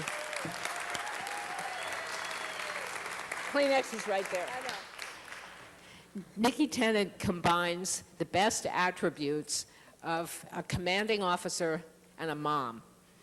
She's, and that's what she does for our office. She keeps everything moving. She's the field marshal, she's the commander-in-chief, and she's also everybody's mom. And she's also my chief censor. Nikki has had a number of different positions in the city of Los Angeles. She too worked for Councilwoman Flores, and she brought to my office, Nikki has brought to my office, a lot of skills and experience that she learned in that office while working in my office, first as the Venice deputy, which is at Westchester, Venice and Westchester, which got her in the middle of, you name it, if it's controversial, she was in the middle of it, the Biono Lagoon. I think Hyperion was done by then. No, Hyperion too wasn't done by then. They're never done. The canals, Oceanfront Walk, the whole schmear. First she was the Venice deputy, then she came downtown as the communications deputy and churned out the press releases, talked to the reporters, did all the stuff that happens there. And then just a couple of years ago became the chief of staff. And I am so lucky to have you as my chief of staff and my mom. There's not enough you can say about Nikki. Now, and while she was doing this, she also went back to school and got herself a degree in marketing. She's the airport issue. Now let us talk about the airport issue. Since she was getting this degree in marketing, it was a perfect opportunity to take all the things that were going on around the regional airport plan that wasn't, and try to turn it into the regional airport plan that was. And she was able to combine both things, which is pretty smart work. So now she has the degree, they can all spell regional, and we still have a long way to go, but it isn't her fault. Nikki has managed our staff. She's hired a whole bunch of people. She managed the move from the west side to the valley, kept us all on track, and she's going to take a little rest, but because she's about to become a grandmother. Can you believe this? I mean, I just find this odd. So Nikki, I don't know what else I can say about you without both of us bursting into tears, which would be a little unseemly. But thank you so much for all of this. Don't go far. I have your phone number. And we all owe you a lot. People all over the city owe you a lot of whom don't even know you, but they owe you a lot anyway. And so we all want to say thank you.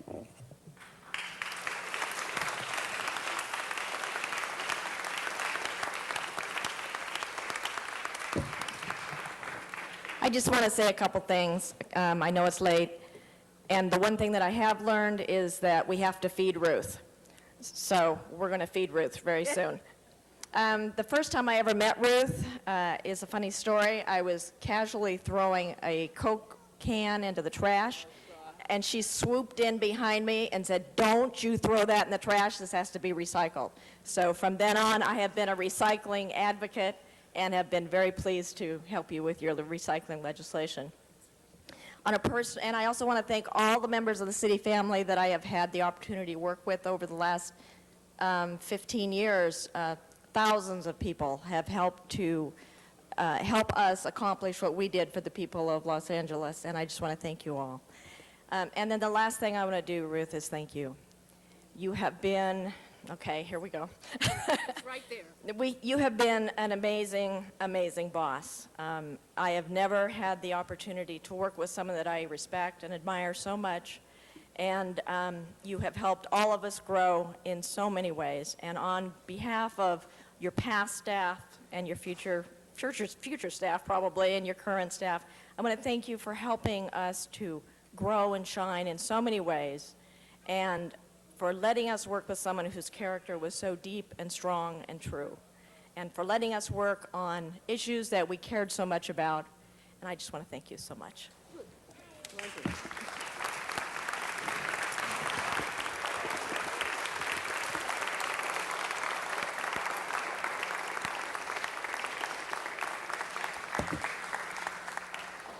And so for a final word, let me thank all of you for your patience and for the kind things that you have said. And I wish you all the best. You've got a lot of work to do. It's going to be tough, but I hope you find it all as rewarding as I have found it. Thank you. Thank you.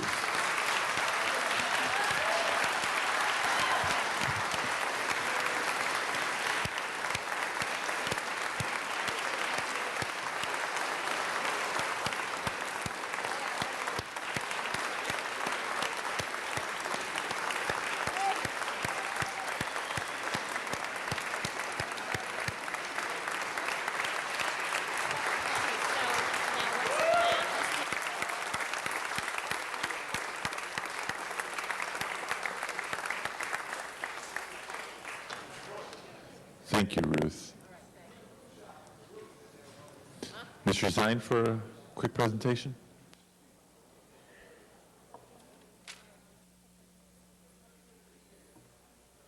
Mr. President. Mr. Holden. Item 4, forthwith, the mayor is waiting. Forthwith on item 4.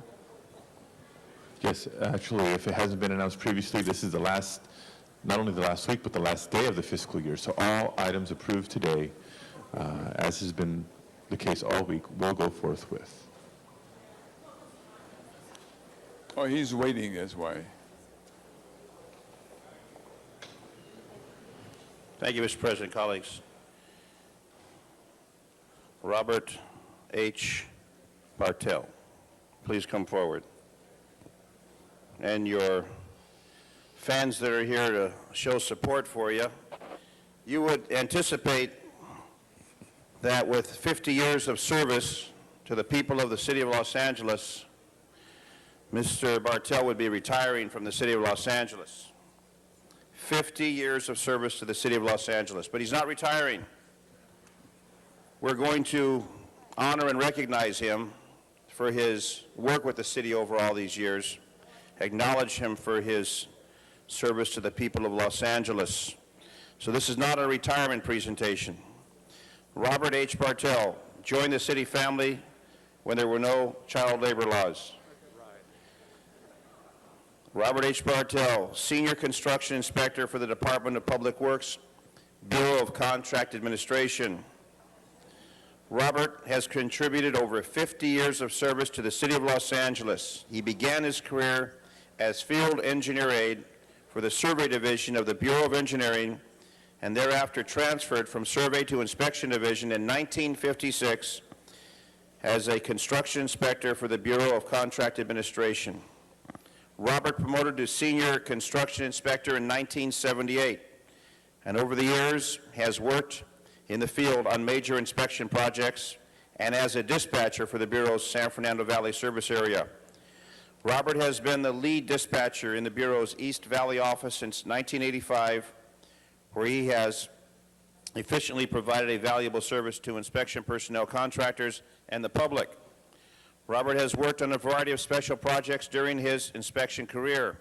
Some of the major projects he inspected include the North Central Outfall Sewer, the Winnetka Storm Drain Project, the Platt Ranch Project, as well as various B permit jobs, including sewer, storm drains, sidewalks, and paving projects. Robert has received several commendations for his excellent work as a project inspector and valley dispatcher. Robert has no plans of retirement. He enjoys his job and finds it very challenging. He continues to love and take pride in the work that he does and will continue to do so until he isn't capable of working anymore. Robert is never going to retire from the city of Los Angeles. Robert is married to his wife, Waltrid. He has 4 children and 11 grandchildren. And Robert, we want to recognize and honor you this afternoon for what you have contributed to the city of Los Angeles and wish you many more years with the city of Los Angeles. Since you started working for the city at the age of 10 and you've been with them for 50 years, that gives some indication of your age, somewhat of an indication, but this is a resolution for you, for all the dedication, all the work that you've done over those 50 years with the city of Los Angeles, and we wish you well for the next 50 years. And we've got some of your colleagues here to recognize you. Charlie has a presentation he wants to make. Charlie Mims. Well, the last time we gave Bob his city pin, it had more as many diamonds on it as MacArthur had stars. This time it has one more, 6 diamonds for 50 years of service. Thank you, Bob. Thank you, Charlie. And the microphone is yours. Thank you.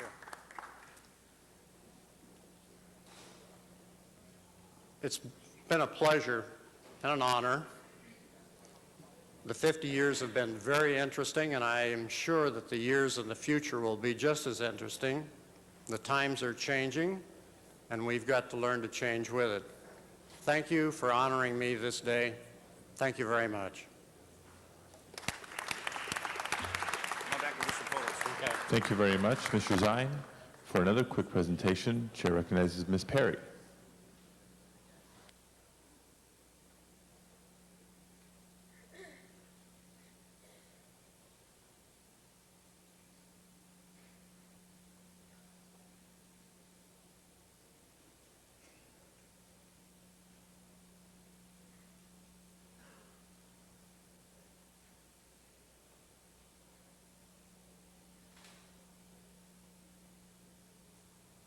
Janethia Hudley Hayes. This is your 3 minutes of fame. Hope your legs didn't go to sleep. Watch this. All right. I'm joining Councilmember Parks in honoring a tremendous individual, tremendous woman, the Honorable Janethia Hudley Hayes, who was elected to serve on the Los Angeles School Board of Education in 1999. She's had an extensive career with the Los Angeles Unified School District, where she served in Child Development Division for 5 years, as a curriculum specialist for 3 years, and as a mediator for its Office of Intergroup Relations for 2 years. She developed workshops for administrators, teachers, and paraprofessionals throughout the district and helped implement its 1st through 5th annual 10 Schools Conference. She has been a strong leader in our community and has developed accelerated curriculum for African American learners, served as the program director of AHEAD, and served as executive vice president of the Martin Luther King Legacy Association.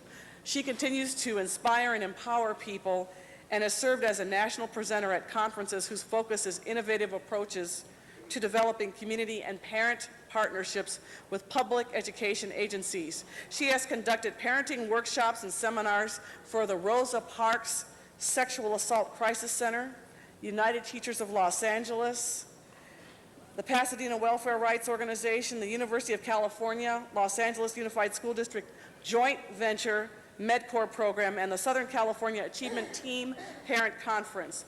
She was selected for the mayor's delegation of Los Angeles in celebrating Jerusalem 3000, I guess it was Jerusalem 2000, was appointed to the Los Angeles City Human Relations Commission, elected to the Board of Directors of Public Advocates, and inducted into the Phi Delta Kappa UCLA chapter.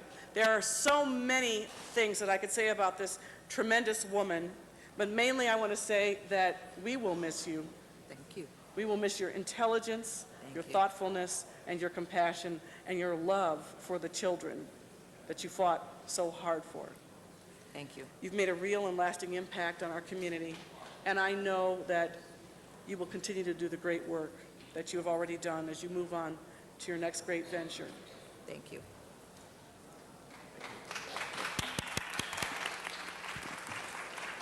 I'd also like to stand with Councilwoman Perry to acknowledge Ms. Hayes. I've had several different relationships in the sense that I believe that when she went on the school board, it was really the start of the revolution of bringing education first. I also believe that since she has been on the board, the credibility of the board was held in such high esteem that we saw for the first time in many years bond funds passed to build schools in our community, and most recently, just this past year, having another sizable bond fund passed. I think the curriculum that she has imposed and really moved forward on gives a good platform for continued success of LA Unified School District. But from my prior life, I enjoyed working with her and dealing with the Bridges program, bringing that program on campus, the LA Best program.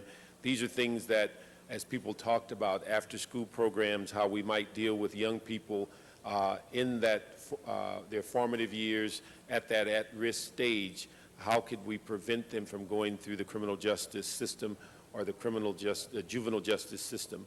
And these are the things that I look forward to the school district continuing, but clearly know how and where they got started and what her hand was in ensuring that the LA Unified School District became responsive. And although we're seeing the end result of a great deal of cooperation in today's light, it was not that way when she came into office. And so I'm just pleased to be here, and she, along with Caprice Young, had made a tremendous impact on the City of Los Angeles and LA Unified School District.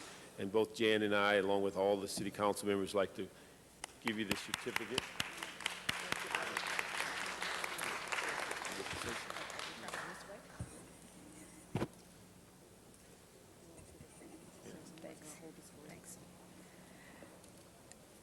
Actually, what I'd like to say is that it was a great honor for me to serve on the school board and to make sure that we were providing quality education for all the students in the city of Los Angeles. Democracy depends on a literate citizenry. You cannot have freedom if you do not have a literate citizenry. And the other thing that I feel honored by is to accept this award from City Council, because this is what your job is too. You also work to improve the lives of all the citizens in Los Angeles, and so I'm very honored to receive the award, and I was very honored to serve on the school board for 4 years, so thank you very much. Mr. Holden. I want to congratulate and thank Ms. Parks, Mr. Parks, and Ms. Perry, and of course you, Ms. Hayes, for the recognition that you're receiving today here in the city of Los Angeles. While you were elected to the school board, you served many of our constituents, especially our precious one, young students from the entire city. And we can't thank you enough for the work, how so sincere you were, how hard you worked for each and every one of them. There are times we had many problems when they needed more schools and we had to relocate individuals. You always were there showing sensitivity to the requests of our seniors and other people who were going to be displaced. So you had to do two things. Your job was doubly hard. One, provide additional schools that were necessary to meet the demand, and two, to make sure that an unnecessary hardship was not imposed on individuals who were being replaced. And so I tell you, I can't thank you enough. You made my job a lot easier, because when I was faced with having to make those decisions, you helped make them for me. And always was a lot of compassion, sincerity, and that's what's required in any individual. Thank you. Ms. Hahn. Thank you, Janethia. I just wanted to stand here today and also thank you for your 4 years in what is truly public service, and that is representing the thousands, hundreds of thousands of children on the LA Unified School District Board. And you know, being on the school board is a tough job. It's a very, very tough job. It doesn't pay well. It's long hours. You have a number of schools with teachers and principals and administrative issues. You had the whole construction issue of building new schools. Being on the school board is really a tough job, but you really tackled it from day one, and always, in my opinion, put the children first. And you always wanted to make sure that the school district was first and foremost accountable to the kids. And I appreciate that. Another thing I loved about you was you really made yourself visible in the community.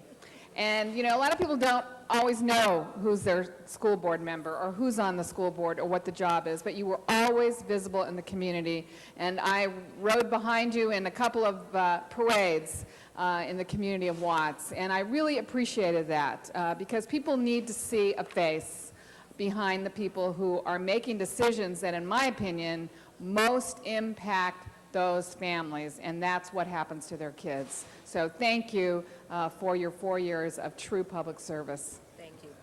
Thank you. Thank you very much. And for our final presentation today, we recognize Mr. Weiss and Ms. Misikowski and Ms. Gruel in spirit. And Mr. Ray is in spirit. And in case anybody's wondering why those council members, I believe they represent the Bruin Caucus of the Los Angeles City Council. Come on up, guys. Presents. Oh, cool. Wow. Thank you all. We, Councilmember Misikowski and I are with some extraordinarily, amazingly patient role models and champions, and we thank you for your patience. We appreciate your being here because As UCLA graduates, we like to show off in this chamber. Today, we've got great reasons to show off. I'd like to ask all of you to please join me in congratulating representatives from 3 UCLA's women's national championship teams from softball, gymnastics, and water polo.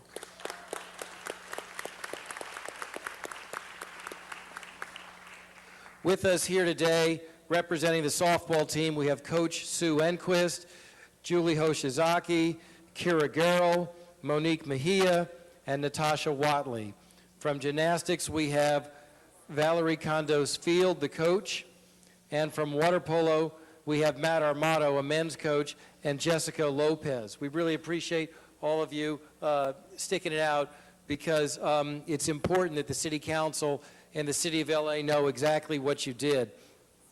First of all, the women's softball team this year won its 9th NCAA championship, and that's your 10th national championship. You had a championship before with it through a different organization. As I understand it, you're the second team in history to lose your opening game and come back and win the championship. And it's an extraordinary achievement. You finished the season with a record of 54-7. Junior pitcher Kira Garrell did an extraordinary job. You pitched a 9-inning no-hitter, is that correct? Oh, yeah. Fantastic. First time in the history of the sport in the championship game. That is extraordinary. Seniors Taria Mims and Natasha Watley were named to the all-tournament team. And Kira, you're named the most outstanding player in the tournament. Congratulations. That's extraordinary. Now, the top-ranked women's gymnastics team won its 4th overall NCAA championship. The head coach, Valerie Condos Field, has really positioned her squad as the premier gymnastics team in collegiate gymnastics. That's also an extraordinary achievement. There have been numerous individual titles, including those won by freshman Kate Richardson, her teammate Jamie Dancher, and some other extraordinary players or participants. Senior Ani Willis was chosen as the 2003 Honda Sports Award winner as the nation's top female collegiate gymnast this year. I mean, it's just extraordinary, and the list goes on and on from that team.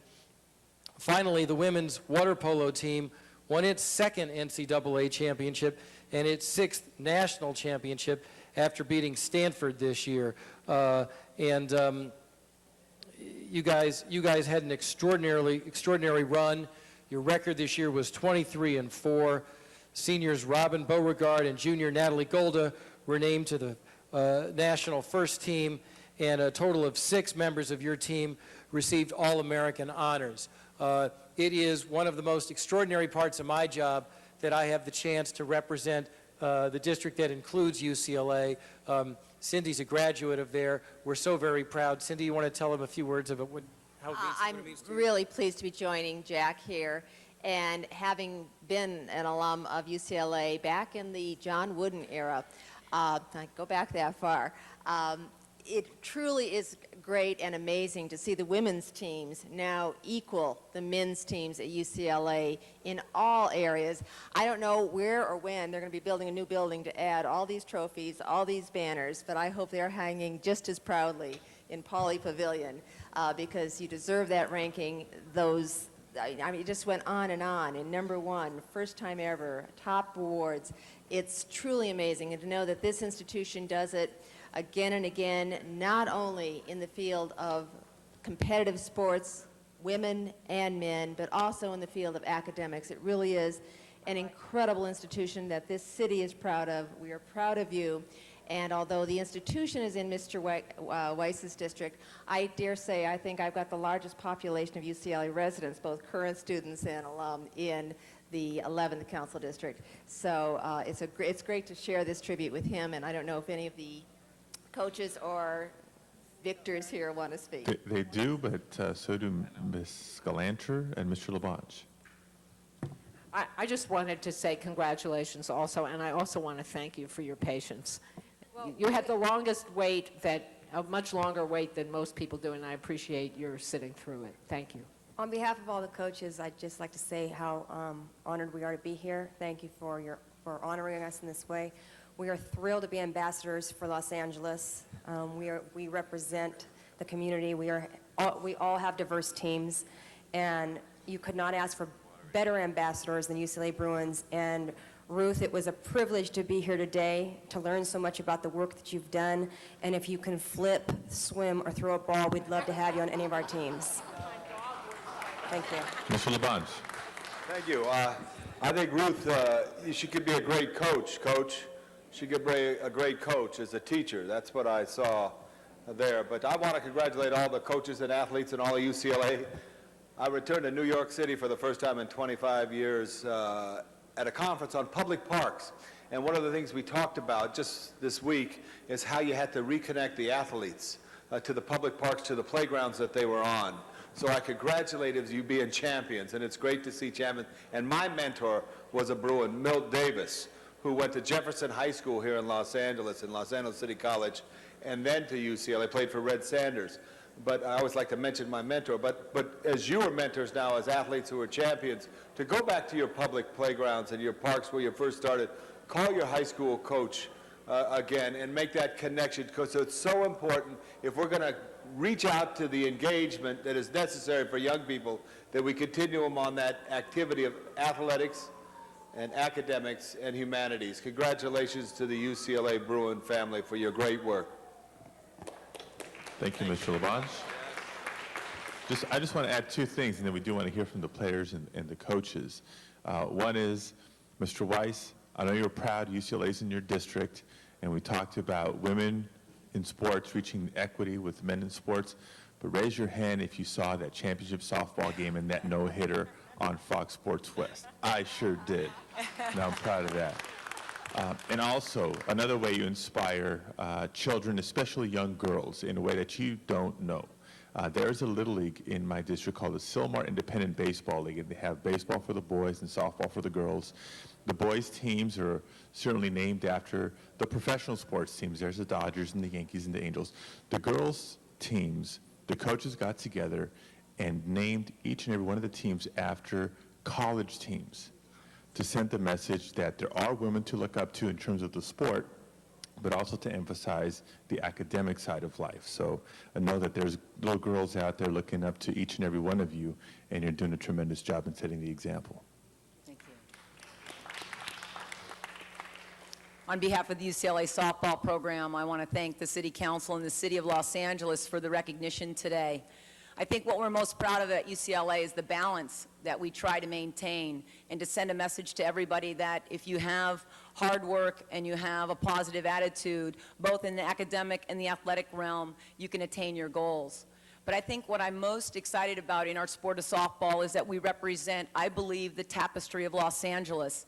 In all different backgrounds, all different colors, the game of softball welcomes all of those that are capable of making the sacrifice and working hard. And the softball program continues to reach out through RBI, Rebuilding Baseball and Softball in the Inner City, along with LA City Park and Rec, to make sure that we become strong role models for the young women and the young boys out there shooting for their goals. Because the bottom line is, you've got to go and be someplace where you've seen somebody else go out and be successful. And that's our commitment to the City of Los Angeles, to continue to be a partner in this quest to make sure that everybody's goals become a reality. Our trophy sits at UCLA, but I believe it's LA's trophy as well, and we are LA's team. Thank you for having us. Ms. Hahn.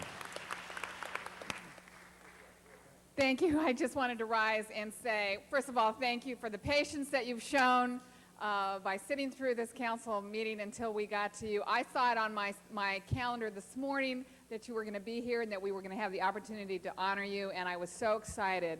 And I want you to know that you're right. Your championship, your trophy is everyone, but it's particularly for all the girls out there who feel like they too have the same kinds of dreams and have the same kinds of goals, and it gives them hope that they can achieve that in their own life.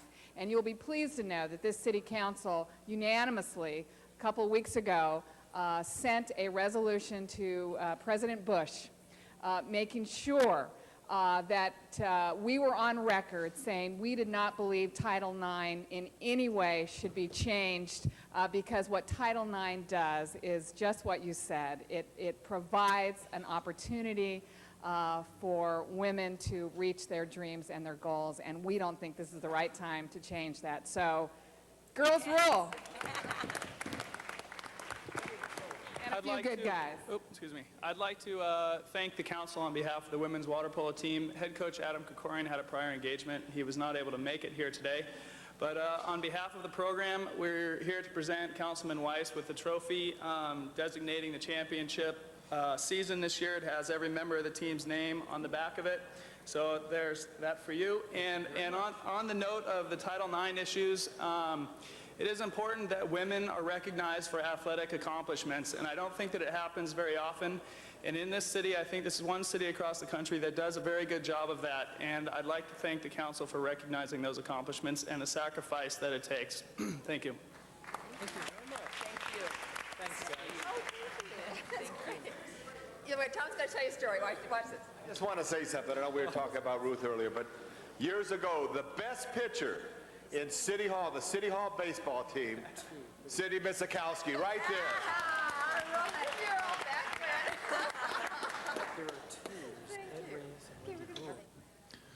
Thank you very much, and this concludes the presentation segment of today's agenda. Madam Clerk, next item, please. Item number 6 was called Special City Commerce, Energy, and Natural Resources Committee Report has been submitted, and it's submitting without recommendation 2 recommendations, DWP Board and CAO. Okay. Ms. Galanter, on item number 6. Thank you. This item, this is my swan song, guys. This item comes before you without a recommendation. There were only 2 of us present at the committee, and we disagreed over really the only issue there's a disagreement over, which is exactly where this fuel cell should be located. I think it would help the council in making a decision if I could ask Mr. Deaton and or the Department of Water and Power to just say a word or two. Let me just tell you that the issue essentially is whether the AQMD would like us to put this fuel cell at the airport in order to demonstrate to the community that we are attempting to clean the air at the airport. Now, cleaning the air at the airport is a wonderful idea, but this power plant is not going to send power directly to the airport. It's going to send it into the grid, which it could do from any place in the city. And so Ms. Hahn was, I think, anxious to follow through on the commitment made to the community. I don't want to misrepresent you here. I was a little concerned because I think that the community, it's essentially a fraud to tell them that this plant is going to clean up the air at the airport. It's going to do its part like every other power plant that we're dealing with, but it's not going to go directly to the airport. The only difference that I can see is that by putting it there, we get to pay rent to the airline for the use of their space, whereas if we put it somewhere else, we wouldn't have to pay rent. And my parting mantra to you all is everything that comes along, you should ask where the money's going to come from, because even at Water and Power, they're beginning to run out. So, Mr. Deaton, why don't you perhaps explain to the council what's exactly before us, and maybe we can get the show on the road. Some time ago, there was an arrangement made with the AQMD relative to a $14 million payment, in which this was a portion of that, in order to, in lieu of some problems relative to a perceived problem with NOx. Not to get into that particular detail, but there was included in this a commitment to do, amongst other things, a fuel cell at the airport, at the time at the TWA facility. Since the meeting with of the committee, and I believe that Councilwoman Hahn, based in large part her position based on a representation by the city attorney, relative to this was a fulfillment of the commitment that we had made under a legal document. The city attorney has gone back, and some of the facts have changed, and one of the facts is that the amount of money that we have expended has exceeded, at the time, the city attorney felt as though we had not expended $14 million, and in fact had spent some $2 million less than that. After doing an auditing of the situation, it has been determined that we've actually spent over $18 million, or $4 million more than required under the agreement. This may or may not allow us not to proceed with this, but we have some policy issues relative to lack of competitive bid in the first place. Second, that this was to be a prototype of promoting these fuel cells at other locations. We do not believe that, given the subsidy and the rate decrease that is being suggested at for the airline, that we can sustain that for other installations. Also, given the location of this, we question the environmental benefit. And finally, we don't believe that the benefit, if there is a benefit, should go to a private agency before we explore fully the public agency. Hence, our recommendation has been to reject the Department of Water and Power's proposal and to suggest that we locate one at the zoo. I'd like to modify that as follows, and not say the zoo, just say that I believe strongly that the council should reject this today, send it back to the Department of Water and Power. Department of Water and Power, subsequent to the committee meeting, has actually asked, and management has called and asked that we in fact do that. The council actually reject it, send it back to the Department of Water and Power, take the zoo off the table for the time being, try to look for another location that kind of satisfies from a public policy standpoint where it might be located. Can we resolve the environmental issues and the financial issues? And I think that would be the wise course of action for today. And I so recommend. Okay, thank you. Am I back on here? Well, in keeping with the pattern you all described about me earlier on, and boy, that was a lesson, I'd like to get to the bottom line here and move that we reject the item as it's presented to us, which will then send it back to the board, or do we need to specifically send it back? That's what will happen. That's what will happen, just by rejecting it, so that the board will have a chance to, in light of the audit and other things, to come up with its own solution, and that will then, of course, come back to the council for the council's approval. So I move that we reject the agreement that was presented to us. Thank you. Ms. Miskowski. I'm happy to second that. I also would like to add and to specify that the recommendation is satisfactory, but that we do ask DWP to meet with AQMD, not only internally with what our audit may be, but members, as we did have a rather lengthy session, we had discussion in the back between DWP and AQMD, and I understand that was the first time they may have been talking face to face. Obviously, they ought to do that some more and bring back other proposals with clarity. I think that there may be other locations that could be chosen in and around the airport, so that area still benefits from this. But let's make sure that the DWP has the guidelines that Mr. Deaton's report outlines, and that we look at the best of all proposals within, consistent with all the other policies that the city normally practices. So I believe that that will resolve this, and ask for an aye vote on that motion. Councilmember Hahn. Thank you, Mr. President, colleagues. I just wanted to, and I think Ms. Glanner represented my position pretty accurately. And I think, members, my concern was always, and the information that we got in committee was very clearly that placing this fuel cell at the airport was part of the settlement agreement. And when I point blank asked a city attorney who was at the committee, if we tweaked this part of it, if we took that part out, would that unravel the settlement? And we were told yes.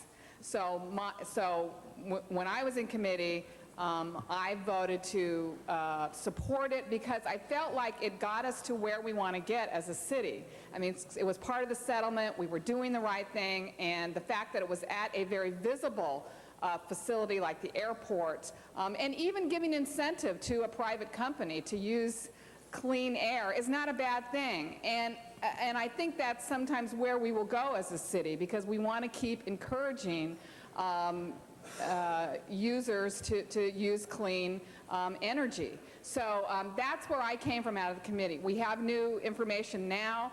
I think, members, we should be aware that even at this point, it is tenuous, and there still could be an issue that we are not living up to our settlement. It's not as clear as we think it would be, but Ms. Miskowski, I really do support what you're saying, is that let's sit back down at the table with AQMD. Let's make sure that they understand that the spirit of what we're trying to do is clearly to still meet the requirements of this settlement and move forward with placing a fuel cell somewhere. I would like to, if we're not going to do it at the airport, I know the zoo's been considered, I would like to consider the Port of Los Angeles, the harbor. We have clean air issues down there. And again, something that visible, particularly when we're beginning to initiate cold ironing, I think having a clean fuel cell placed somewhere like that, again, is not only, you know, in reality, it's actually providing clean air. It's a symbol, and I think that's not a bad thing to make something visible on what we believe, what's our commitment. So that's where I was coming from when I came out of committee. You know, I'm still a little worried that what we're doing today may be taken as trying to get out of part of our settlement. So, and I hope that's not the case. We haven't heard from the city attorney yet. Thank you, Ms. Hahn. Other members wishing to be heard on this item? If not, we have Ms. Calantra's motion before us. Madam Clerk, please open the roll. Please close the roll and tabulate the vote. 12 ayes. That is approved. Next item, please. Mr. President, item number 7 was adopted earlier. However, there are cards from the public, and a public hearing was not held in committee, so this should be reconsidered for a public hearing. Okay. Without objection, item 7 shall be reconsidered and back before us. We do have a few speaker cards on item number 7. Mr. Holden? Respectfully request that we move to the next item, then hold item 7 on the table. It came from our committee. Okay. Is there any objection? Then let's proceed to the next item. We'll hold item 7 on the desk. Next item, Mr. President, item number 45 was called special for cards, and there is an amending motion that has been distributed to the council members. Okay. Members wishing to speak on this item? Let me see some people press their buttons, beginning with Ms. Perry. Much, Mr. President.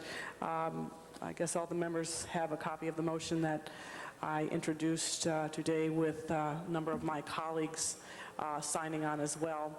And this goes to the issue of the renaming of the boulevard.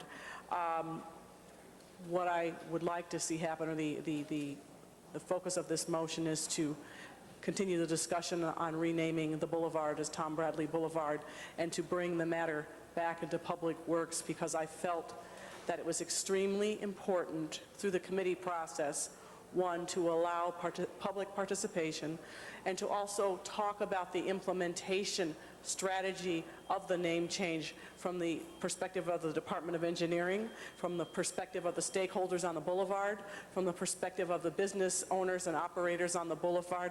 I know that this city has visited this issue on a number of occasions. The most recent and most high-profile one was, I believe, Cesar Chavez being changed from Brooklyn to Cesar Chavez. And if I recall correctly, there was a process on that particular name change that allowed the businesses and stakeholders along that major artery the chance to comment, participate, and to be educated. And it provided the city with an opportunity to do better and effective outreach, so by the time the name change came through, it was viewed very positively, and that it was an uplifting experience, and generally not considered to be a negative experience. And so that is the intent of 45A before you today. And I believe other of the members would like to comment as well. Ms. Hahn. Thank you, Mr. President. Members, I rise in support of Ms. Perry's motion, and I have felt this way all along since this has been discussed. And clearly, no one can dispute the legacy of the great Tom Bradley. And I think what this motion is allowing us to say today publicly is that this city council is committed to naming a major street for Mayor Tom Bradley, but allowing for the full process to take place. And I think that's important, and it's very consistent with what I always argue on the city council, is that we do have neighborhood councils, we do have community groups, we do have business groups that deserve to weigh in on the decisions that we make down here at City Hall that will really impact their daily lives and their daily business. And I think this is no less the type of thing that we should certainly allow for plenty of time to have a public hearing, plenty of time to have people weigh in on it. There's no reason to rush this. If this is a good idea today, it will be a good idea a month from now or 6 months from now.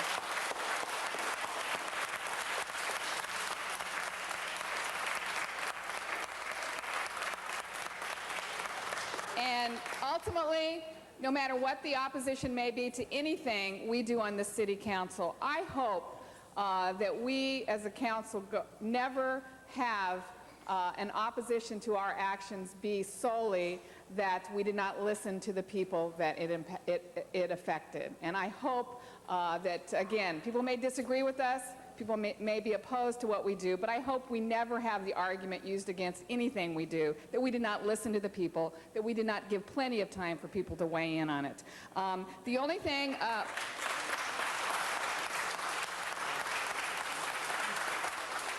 this motion to me says that, again, we are committed to naming a major street for Tom Bradley, but we want to have the full public hearing. I just want to make sure that those who are in favor of Crenshaw Boulevard being renamed for Tom Bradley, that we have, and I don't know if it's a friendly amendment to this motion, but when we talk about for further public hearing and input from business, residential, and community groups and individuals, we have some language that says to discuss the possibility of naming a major street, including Crenshaw Boulevard, so that we make sure that we're not throwing it out.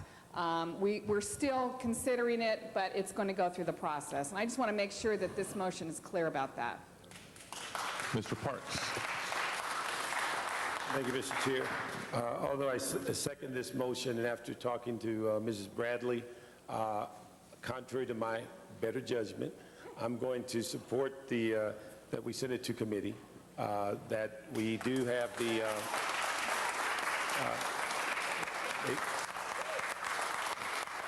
we're going to support that it goes to committee. I think that this has been an issue that has gone way too long for somebody that has been so valuable to the city of LA. I do think that the issues that will come to committee will be no different than we heard over the last few days. His career will not be more stellar when we hear it in committee. The price of funding changes in our station area will not be any less. People who believe that Crenshaw only runs between Adams and Manchester will still believe that. And I think the issue is we'll hear that and we'll have the same stories that we heard in Santa Barbara versus Martin Luther King Boulevard. But I think it's something in which I believe they're not the vote or the sentiment to vote on this today. And so I think we can go forward, go into committee, hear these same arguments we heard, and hope we come up with a proper solution. And the real issue that I'm supportive of Crenshaw Boulevard is that everything that we've been identified in this council does not represent where Mayor Bradley served as a city council person. People want to bring it to Spring Street. They want to go to the airport. They want to go to the city hall. Mayor Bradley served as a council person that represented most of Crenshaw as we know it, with the boundary changes. His home still resides within 5 blocks of Crenshaw. And so I will support that, even though I second the original motion, because I believe that the Bradley family has been taken through enough torture at this time. Mr. Holden. Mr. President, members, I see what we do here today. And what we do here today doesn't change or show me any thing that's essentially positive what we've done in the past or what we're doing today. What we're doing today is trying to find a way not to do what we really ought to do. And in this particular case, any excuse is not accepted, in my view. Any delay is not accepted, in my view. But as an elected official, I know that you don't win all the battles you fight, and you don't fight all the battles you win. But the fact of the matter is that, in my view, it's a loss for the community. The wrong message is being sent out there. Just today, we had a colleague on the floor stand up and say what he intends to do for another colleague, and they got a standing ovation, even though the neighborhood council was not here echoing that. But they tend to do what they have to choose to do when it comes to their own community. We all knew and we loved and we appreciated Chick Hearns. In fact, I wear a Laker ring. But it only took 3 weeks to change the name of the street. You see, and we have a nice building that's named for my former colleague whom I love, John Ferrara. It took 1 week to change that. We have a former mayor whom we got to know for a short period of time, not 52 years like Tom Bradley. It took 1 week to change the Central Library, the largest library in the city of Los Angeles, to Richard Reardon. Just a short period of time. And and the neighborhood councils, he created that in his charter reform.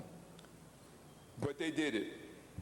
And what I'm really saying is that the members in this horseshoe, when they speak for the majority, do what they want to do when they want to do it. For the representatives of the majority, I know my colleague, and I'm not going to use the name, we have very important buildings named after you, Moss Courthouse.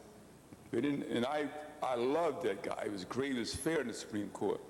And other buildings that were named, there was no debate. There was no dispute. Nobody talked about process. They just did it. And since they have the votes, you can do anything you want to do, I suppose. And before I close, Mr. President, if you just give me another minute, there was a time 10 years ago or so we talked about reapportionment. And I said, do not remove that seat into the valley and deny representation from the valley and give 2 board seats in the valley on the Board of Education. They said they did that. They only gave 1 seat to the valley, divided the seat between the inner city and Sun and Tujunga, and then all heck broke loose. They said, we only have 1 seat out here, we're 40% of the population, why not 2 at least? And then they started talking about separating the school district and dividing the city. And I said, well, why would you do that? They said, because we had the votes to do it. I voted against it because it's the wrong thing to do.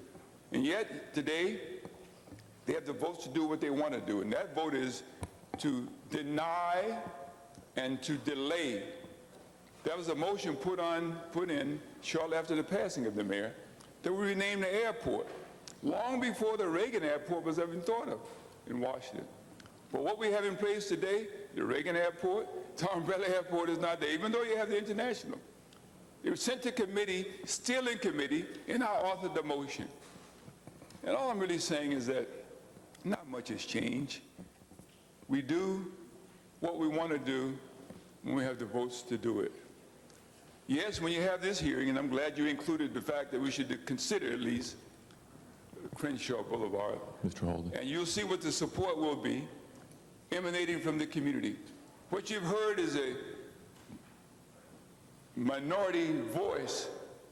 When the majority of the people of this city speak out, the ones that loved him, the ones that he represented so well, the ones that he cared about, and I know at the time, and I won't speak again. When they're heard from, then you'll say, Mr. Zine, the people are not speaking, therefore I'm going to listen. And you will listen, hopefully. You've given your word. Because that's the message you're going to hear. All right. Thank you, Mr. Holden. I'm gone. Mr. Zine. Thank you, Mr. President, colleagues. At this late hour, the debate continues. I was part of the Charter Reform Commission with my colleagues Janice Hahn and Nick Pacheco, and we told the community of Los Angeles we want to listen to them. We want their input. We have a committee that listens. We have neighborhood councils that listen. And this is a different council. This council wants to hear input from the communities of Los Angeles, no matter where they are.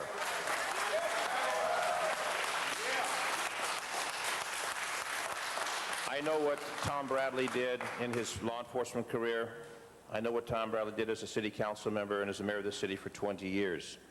Tom Bradley went from law enforcement into politics. And I'm the second person, and Councilmember Parks is the third person, to have the honor and the privilege to go from the LAPD into politics in the city of Los Angeles. So I feel honored to follow in Tom Bradley's footsteps. And there should be a street named after Tom Bradley. It's appropriate that we do that. That's right. That's right. But the process, and I know how my colleague, Councilmember Holden, fights, and he's relentless in his fights, and how he's passionate about a subject, about a matter, about an issue. But this particular subject has really opened my eyes, and I worked South Los Angeles. I worked 77th, I worked Southeast, Southwest, I worked those divisions. And I know how much good is down there and how those people oftentimes feel disconnected. They feel disconnected from the city of Los Angeles. We need to send a message that we listen to them, that we hear their cries, we hear their pleas. We know that we can make it a better city for South Los Angeles, West Los Angeles, the San Fernando Valley, East Los Angeles. And it's with that consideration that I believe we're going to make the right choice in a deliberative manner with all of the input from the people of the city of Los Angeles that will say, yes, we have a street, we want to name Tom Bradley without controversy. I've heard other buildings that have been named. There wasn't controversy. This has become very controversial. And all the emails I've received, all the faxes I've received have been, don't do it at this particular location. We want to be heard. So I'm going to support the amending motion. I'm going to support the amending motion that we will name a street. We will have the hearings to figure out where. We'll figure out when. We'll take that amendment and make that happen. So it will happen, but it won't happen today. Thank you. Mr. Pacheco. Mr. Pacheco. Mr. President and colleagues, I just wanted to tell everyone that I was very supportive of this effort because, as you know, back in 1849, as I was informed recently in email, Spring Street was Calle Primavera.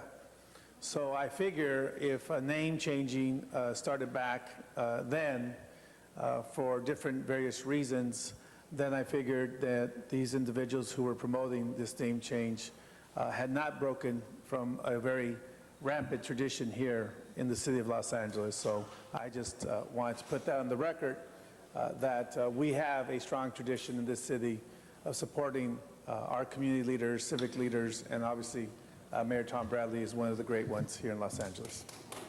Mr. LaBonge. Thank you, Mr. President and members, and to those who are here today. I support Jan Perry's motion, and I truly believe it's very important that anything we do, we get community input, because then it grows. And just like those who are in the fields planting today, they make sure they get deep into the soil. And when they get into the soil, they make sure the roots grow deep. And there's no question that Tom Bradley's roots in this city and the impact that he has had on this city is tremendous. So if we are about to do this and to honor him again, and it's important to honor him again, which I support as a member of his youth council, as someone who remembers one of his opening statements of how he opened up City Hall for all the people to come in, and a member of the youth council when I was a youth. It's very important that we get the right street, whatever that may be. Okay, and also, members, and Mr. Deaton, I direct this to you, I truly believe this city needs a historian who really knows it, because I made an absolute mistake in committee when I spoke that Crenshaw was named after the Mellons. Yeah, right. the Crenshaw Melons, because I also represent, now, I made a mistake, I'm saying it. Poinsettia is a street in my district, named for the flowers. All the poinsettias you see in the holiday time now are made in Carlsbad, but I made a mistake, and I felt bad. Greg Fisher's a great deputy for the 9th District. He'd be a great historian, because I think it's important to make sure we do the right thing to recognize what is there to carry it on. If you look, and I did just get back from New York City, and I went through Columbus Circle, and I went by Herald Square, and I went through all the names, and I rode the subway, and I thought about the Tom Bradley Station that's right here in the Civic Center, and I thought about the Tom Bradley terminal at Los Angeles International Airport. I thought about this vote, Mr. Holden, but Mr. Holden, I think we have to always, to make it grow right, is make sure you get to the people, and I think that's what Tom Bradley would want if he was here. Now, I will say something else, members. Behind this, I believe, and is truly important, is that we asked the school district that one of the 6 new high schools in Los Angeles be named after Tom Bradley. Okay? Now, the reason why is because you want to make sure young people have a connection to who Tom Bradley was and what he did with his school, just like others who've come here and are named after it. Because I think it's real important that we understand the history of this city and who's been here all the way back, as you said, Nick, from the times when it was a Spanish-speaking pueblo. So, Ms. Perry, I thank you for your leadership in trying to do this. I thank everybody for being involved here, but also, whatever side one was on here, the important thing is we've had this discussion about someone who has impacted all our lives in this generation of Los Angeles. Thank you, Mr. So what's LaFosse. important, Mr. President, that we make sure in this discussion that more people know about Tom Bradley and what he meant to this city and what he will mean to young people as they grow up and learn all the issues that they must live with in their communities. I thank you, and I thank you again. Thank you. Ms. Perry.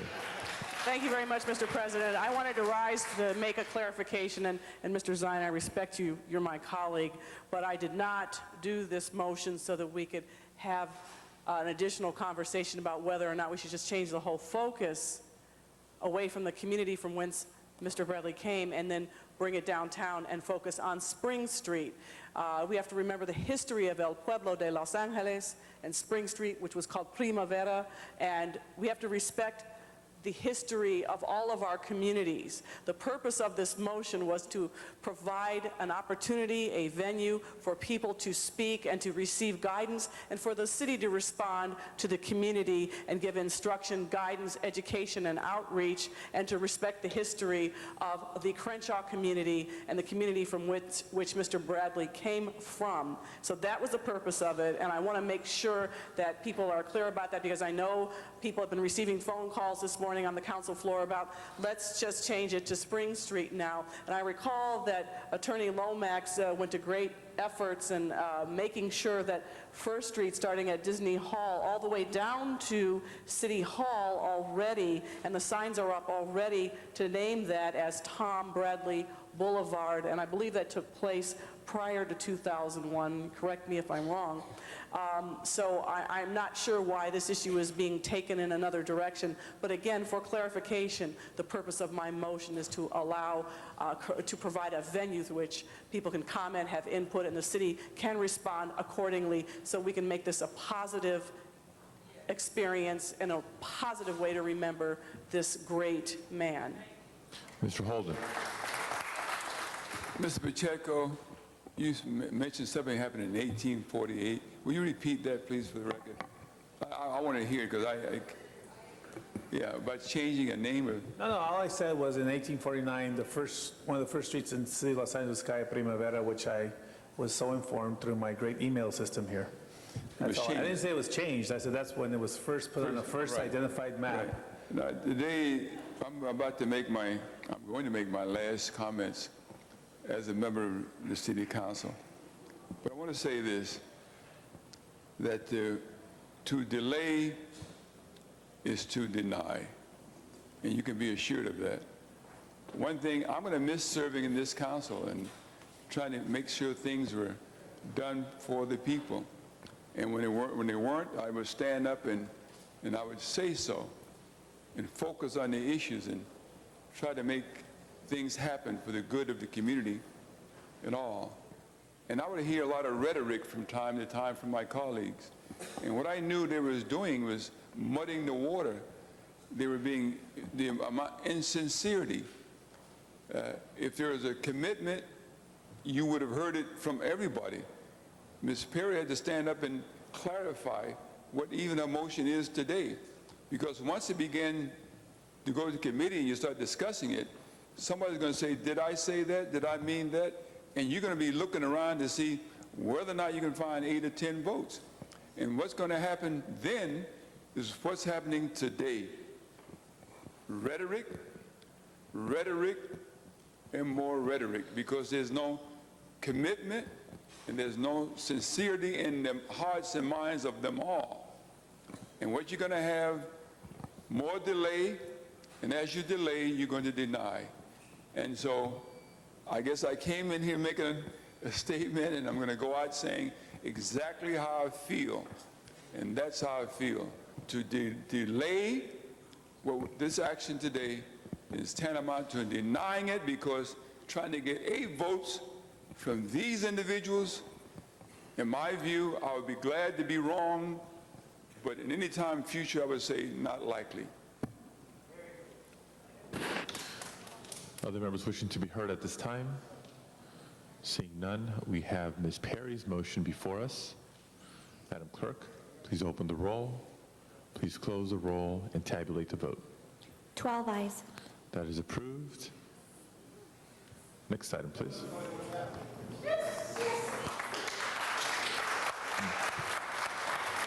So just by request of Mr. Labange and for the public's understanding, what has just happened is the City Council has voted to approve in concept the naming of a major street in the City of Los Angeles after former Mayor Tom Bradley.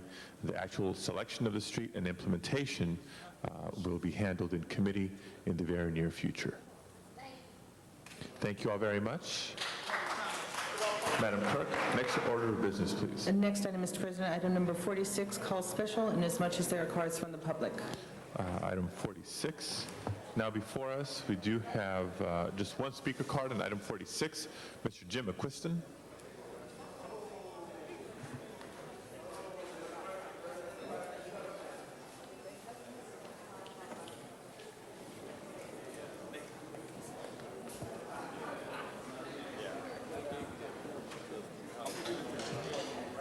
Go ahead, Jim.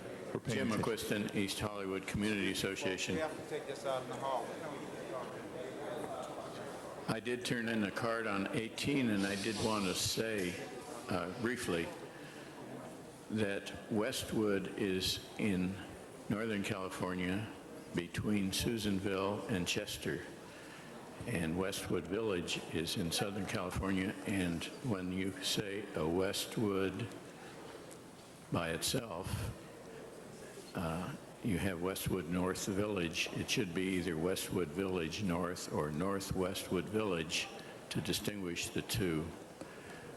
On item 46, I want to say that I certainly approve the passing of this ordinance if I only knew what was in the ordinance, because I've tried for several days now to get a copy, and the clerk says that there are no copies available of the ordinance. Well, I hope the city clerk or the city attorney has presented that ordinance so that we can all see what it is before it's passed. We'll help you out with that, Jim. This concludes public comment on this item.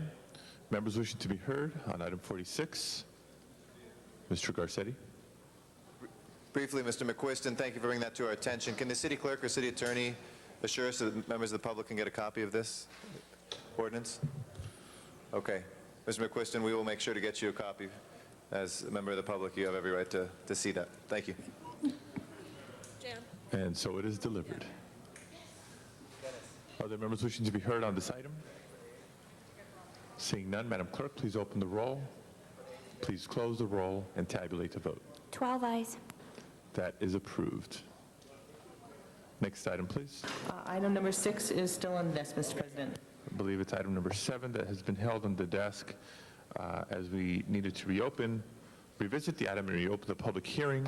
The council calls forward Elaine Towns, Granville Beals, Warren Williams, and David McNeil. If you're all here for item number 7, this is your opportunity to address the council.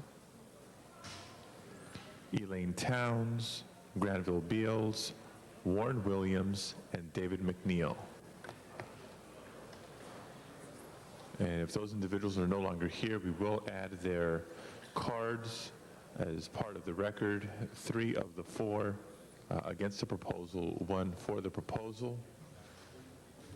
And once again, members of the council, item 7 is before us.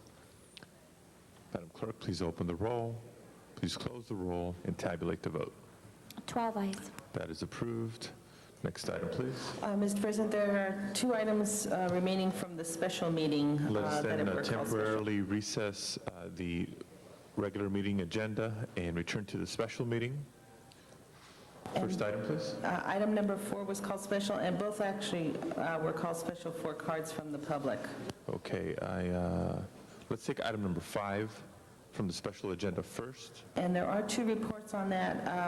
They both concur. The EDE report has an additional recommendation, so if council wishes, it may adopt both of those reports. Okay, the majority of the cards submitted previously on item number 5 of the special meeting agenda have since been withdrawn with one exception. Mr. Tut Hayes, please come forward at this time. Thank you, Mr. President, members of the council. Councilman Labange and Councilman Garcetti will be very pleased with this because they have been had the foresight to recognize that we do not revel in our glories. Our glories are in our communities. And they were the first to step forward with the notion of having cultural tourism in our various communities. I'm pleased to indicate to you that in our community, on Crenshaw, near King, is the Orensey Black Arts Museum, 17,000 square feet, of the most phenomenal collection of art and museum pieces you've ever laid your eyes on. It is a hidden glory, believe me. I'm currently requesting that the Cultural Affairs Committee, together with our museum, have a tour through the Orensey Black Arts Museum. It's a 2-story building, and of course you might know it's in the Malton Square redevelopment project, which is really another excellent situation because that provides the opportunity to develop this museum as a tourist attraction. We can design it so that the buses can come, the children can come, and people can recognize that in what we used to call the black community, there is a cultural affairs tourist opportunity. So that's really all I had to say about Malton Square. I've discussed this very limitedly with Mr. Hammond about it. He begins to recognize, I hope, some of the useful ideas that this museum might portray. So I will approach your office, Mr. Garcetti and Ms. Labange, and we'll give you further developments together with a video to show you what's actually happening there. Thank you for your time. Thank you very much. This concludes public comment on this item. Are there members of the council wishing to be heard on item 5 of the special agenda? I am seeing one member of the public who wishes to come. Please come forward and introduce yourself for the record. Thank you very much. I neglected to put SP in front of 5, and I signed to speak on the item 5. I'm in SP 5. Okay. My name is Warren Williams, and I'm with the Coalition for Blacks' Best Interests. And having talked to the developer and others on this item, I signed in opposition. I just want to place it as other. And my concern is the human issue related here. Chesterfield Square is an example of development that was done that brings a lot of white business into the community. When a primary development is made like that, a business, then the residents, who's the consumers, end up gravitating towards the big businesses, which means that the small businesses end up closing up. And often they're not even represented, don't have the opportunity to pay the high rent and cost to become a tenant inside those new developments. I would hope that the planning of this development would include a process whereby we can look at the long term of the benefit of helping small black businesses as well. And I hope that when we look at the housing, that will include things like more recreational things and more green space, which is needed within these communities as well. So the human issue is what we really want to bring attention and light to. I also would submit a proposal to the developer and to this council in the near future. Thank you very much. Thank you very much. This once again concludes public comment on item number 5 of the special meeting agenda. Are there members wishing to be heard on this item? Seeing none, Madam Clerk, please open the roll. And before we close the roll, okay, I'm sorry, ma'am. If anybody who is here to speak on item 5 of the special meeting agenda, please come forward and form a line behind the podium. And I'll apologize if some of your speaker cards were misplaced. Ma'am, before you speak, are there any other members of the public here to speak on this item? Going once, going twice. Go ahead, ma'am, and you will be the final speaker. Okay. My name is Valerie Stewart, and I'm with the Ebony Showcase Theater and Cultural Arts Center, which has been relocated to the internet because of the CRA and what they did to my father, Nick Stewart, who died 1 week after the groundbreaking of the Nate Holden Theater. I have some very personal issues about the issue of redevelopment, but I'm not going to make this personal. I'm going to talk about facts. The grand jury report said that redevelopment is one of the most abused tools available to governments. And my concern is for the people. I'm in contact with people from all over the United States who have been redeveloped in various cities across the country. They feel that redevelopment is stealing.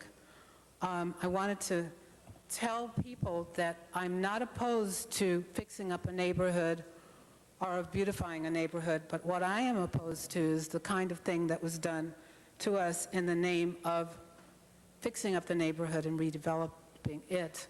And what people don't know is that my father was named in an eminent domain lawsuit by the CRA. And Nate Holden has now named the theater the Nate Holden Theater after sending my dad a letter in 1993 saying that he was going to take my dad's legacy to a new level. This is kind of trivia, but what I want to say is... May I ask you to conclude, ma'am, please? No, 1 minute. I want to say this, that as part of the redevelopment process, and that you need to try to talk to me about it, at the time that the theater was redeveloped and at the time that they sued us, there was money available to the public, for people in the community to get loans. But instead, Nate Holden and the CRA formed a nonprofit organization called Ebony Showcase Cultural Center, which diverted money from community businesses. My concern is that money is going to go to one entity, one group, and that small businesses are going to be left out of the picture, that people are going to be relocated and moved out. And I don't like seeing dummy corporations formed. I don't like seeing paperwork altered, laws misquoted, all of the things that happen to us. I don't want to see this happen to other individuals who own property. My concern is for the citizens. I do want the area cleaned up. I do want the businesses included. I don't agree with the process and the way that it works. It's stealing. Thank you, ma'am. This concludes public comment on this item. And third time's a charm. Madam Clerk, please open the roll, close the roll, and tabulate the vote. 12 ayes. That is approved. Next item, please. Item number 4 from the special meeting was also called special. Okay, and we do have a couple of cards submitted for item number 4. They're not labeled special 4, they're labeled item number 4. So I'll read a couple of names. If you're here on item 4 of the special meeting agenda, this is your opportunity to be heard. Big Money Griff and Warren Williams. Mr. Griff and Mr. Williams.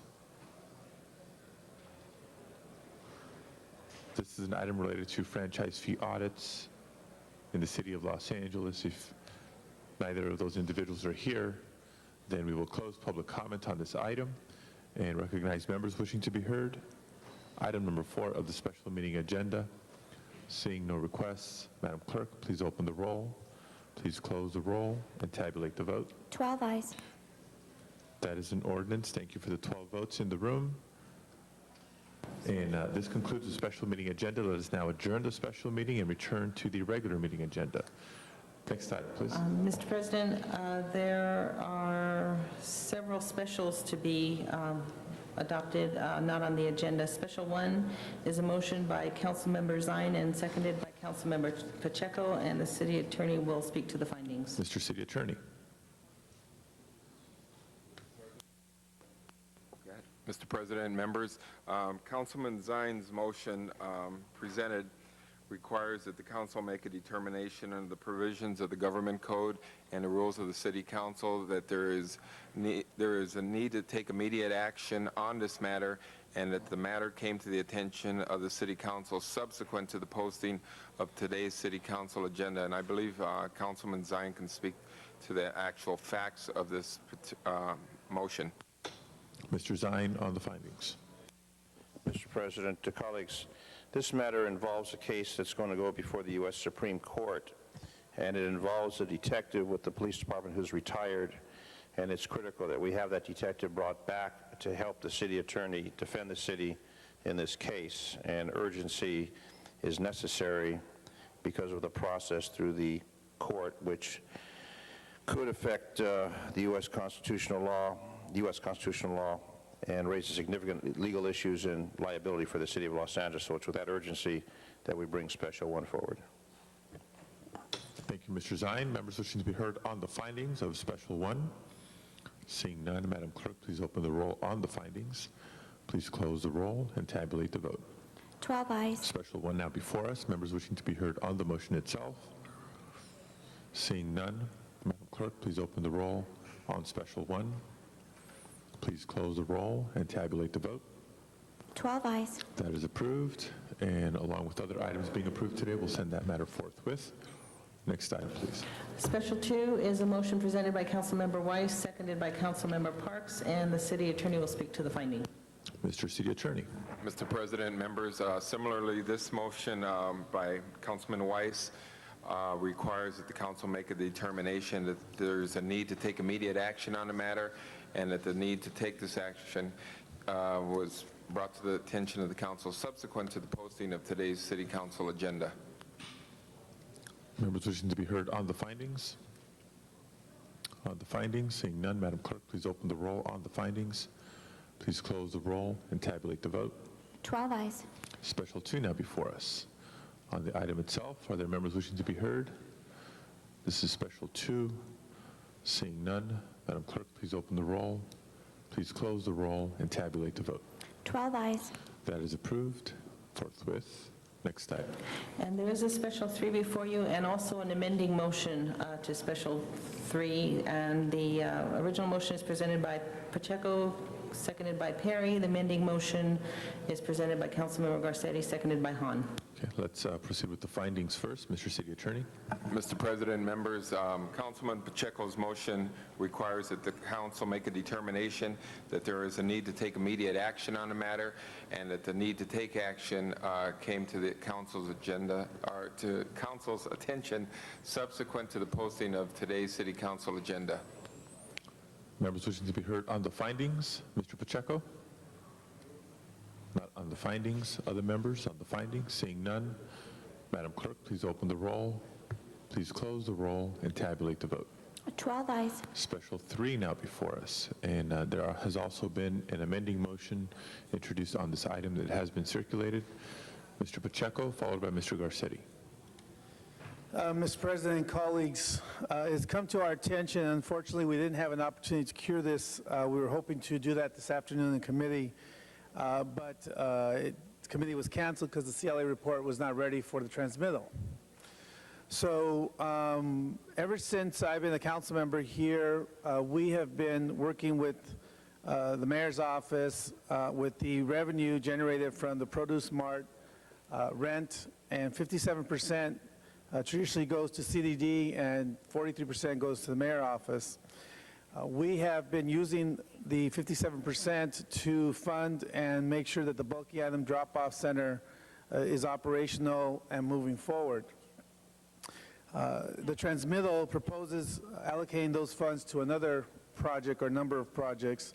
That would create basically a hole for Councilmember Antonio Villaraigosa to start day one with when it comes to the Bulky Item Drop-Off Center. This motion is to cure that gap and that hole and make sure that the program is funded fully so that he can start day one with the program that is moving forward. So that's why I introduced Special 3. The most important thing about it is that under the motion, the Homeboy Industries workers would continue having the contract with the department, and the voucher program, which is an integral part of how the Bulky Item Drop-Off Center works, will continue moving forward. Those two components are critical at this point, and that's why I introduced the Special 3. I didn't want Mr. Villaraigosa to start day one with a gap and a hole in that program. Mr. Garcetti. Thank you, Mr. President, and thank you, Mr. Pacheco, for pointing that out. And I just offered 3A. I know there's a lot of negotiations that happen behind the scenes to make sure that we can keep this open for the next month. The UDAG money had originally been scheduled, though we don't have the meeting this afternoon, to go to some projects in CD8, some projects in CD2, and Councilman Reyes is not here. Sorry, CD1, and also in CD2, something else. So my only worry is that it would be taking it away from that. This keeps it open for another month, and all of us have praised this drop-off center to the High Moon, and it is our last intention for Mr. Pacheco or Mr. Villaraigosa to face a situation in which that does not continue. I have good faith in all the partners behind the scenes, Department of Sanitation, all the council offices and the mayor's office, that we will make sure that this drop-off center, which is so critical and was so pioneering, does not get shut down. But what the amending motion does is it allow this to be kept open for 1 month while we find resolution on that, but it wouldn't take the money away from those projects in CD8 and CD1 and CD2 that had been a part of that UDAG reprogramming. So I urge your support, and I assure my good friend Nick Pacheco that what he was able to put out there will continue for posterity in the city. Ms. Gruhl. Just to support the motion that Mr. Garcetti made, I know we have Eric Brown from the mayor's office who is assuring us we will identify the funds to be able to keep this continued, because it has been a model for the city. We just want to make sure that the funds are coming from the right pot and that we're able to be to fully fund it. So I would just stand in support of Mr. Garcetti's motion. Okay, and appreciate that being on the record. Mr. Pacheco for a second time. I have no problems with the motion if it contains the two. There's three things that must be assured. One is that the Homeboy Industries contract is continued for those 30 days. And two, that during those 30 days, the vouchers are paid as they're being processed. Because ultimately, those are the two major components of the program.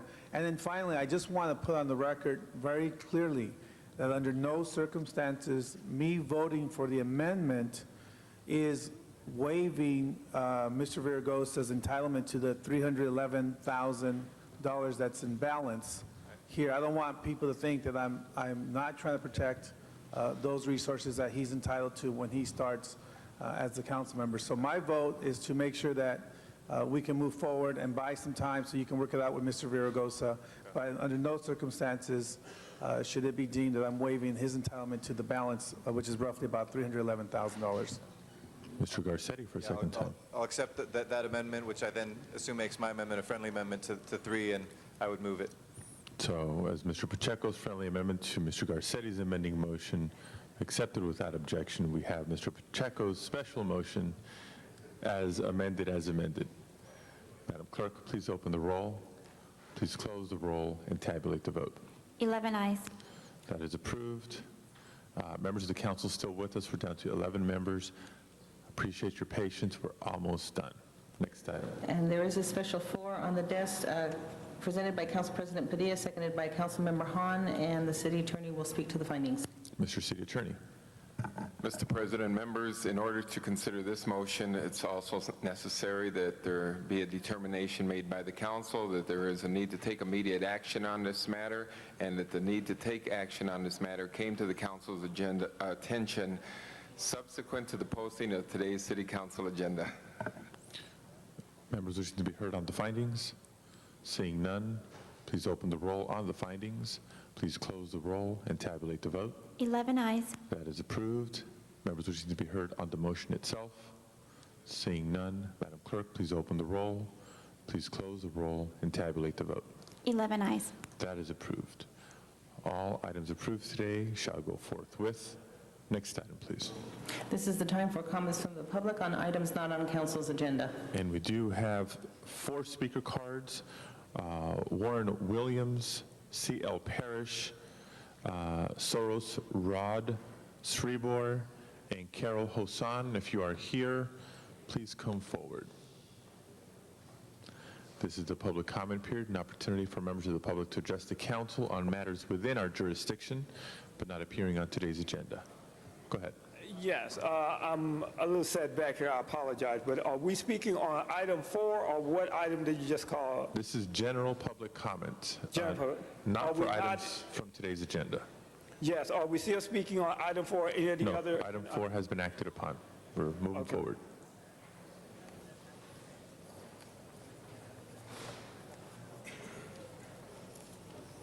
What's my public comment? Sir, if I may ask Okay, you to- I'm letting someone else. Thank you very much. Next speaker, please introduce yourself. Yes, good afternoon, good morning, shalom, buenos dias. Now can I say a couple words about Tom Bradley? Okay. My personal feeling is that I hope you guys do this quickly, not draw it out for months months and months on end. I hope you guys come up with a quick decision. And I think for reasons you guys probably know better than me, it would be great to name a street after Tom Bradley. So he opened up the city to all of us. So I hope that you guys make that decision quickly. I wish Jan Perry was here because I want to ask her why, when the decision came up to change the name from South Central Los Angeles to South Los Angeles, that she wasn't so concerned about the process and getting public opinion on that. That just seemed to go straight through. So I wish that today would have been the day that you did hear from the public, hear our views. And my personal view is I think that the Bradley name would be a good change for the community. I found out some things about Mr. Crenshaw that wasn't too pleasing. For one thing, he had restricted covenants, didn't want any blacks or Asians or anybody non-white living over there. So to continue with that name in that neighborhood, I don't think is in the best interest. And pick somebody like Tom Bradley, who had just the opposite attitude of opening up this city to everybody and creating economic and business expansion, jobs for all of us. I think his name would be much be a name we can all be proud of. Thank you very much. Thank you. Mr. President, members of the City Council, first and foremost, I'd like to congratulate Nate Holden for a wonderful tenure. Even though we can agree to disagree, I'm much appreciative of the service that you've rendered to us over the past 16 years. I would also like to thank Ruth Gerlanter for her legacy that she's left us as well, particularly at Venice Beach. I'm known as, my name was gotten primarily Big Money Griff through Venice Beach when I used to play basketball. So I have a legacy in Venice Beach. So I'm much appreciative of how she kept Venice Beach up and what she's done in regards to the recycling. So I'm grateful for that. However, I'm here. I'm a founder and coordinator of a group called NCREW, which is the National Coalition for Reparations and Economic Wealth. And I'm also in agreement with this ordinance that was just passed. I think it's a good ordinance. I only would like to find out whether or not it has any teeth to it in regards to making it binding if the businesses and professions do not comply. Okay. And last but not least, I'm in agreement with Councilwoman Hahn in regards to her proposal regarding Tom Bradley. Only thing I would like to add, Ms. Hahn, is that we consider City Hall. As you all know, the upper portion of City Hall is Tom Bradley, so why not have the head as well as the body?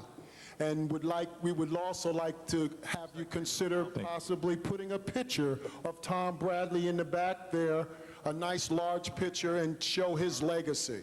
as just a suggestion. So there's many options that we can use in this regard, but Thank we you very want to much. hold on to Crenshaw Boulevard. Thank you for your time. Thank you very much. The other speakers I've introduced, if I can ask you to please form a line behind the podium, please come forward at this time.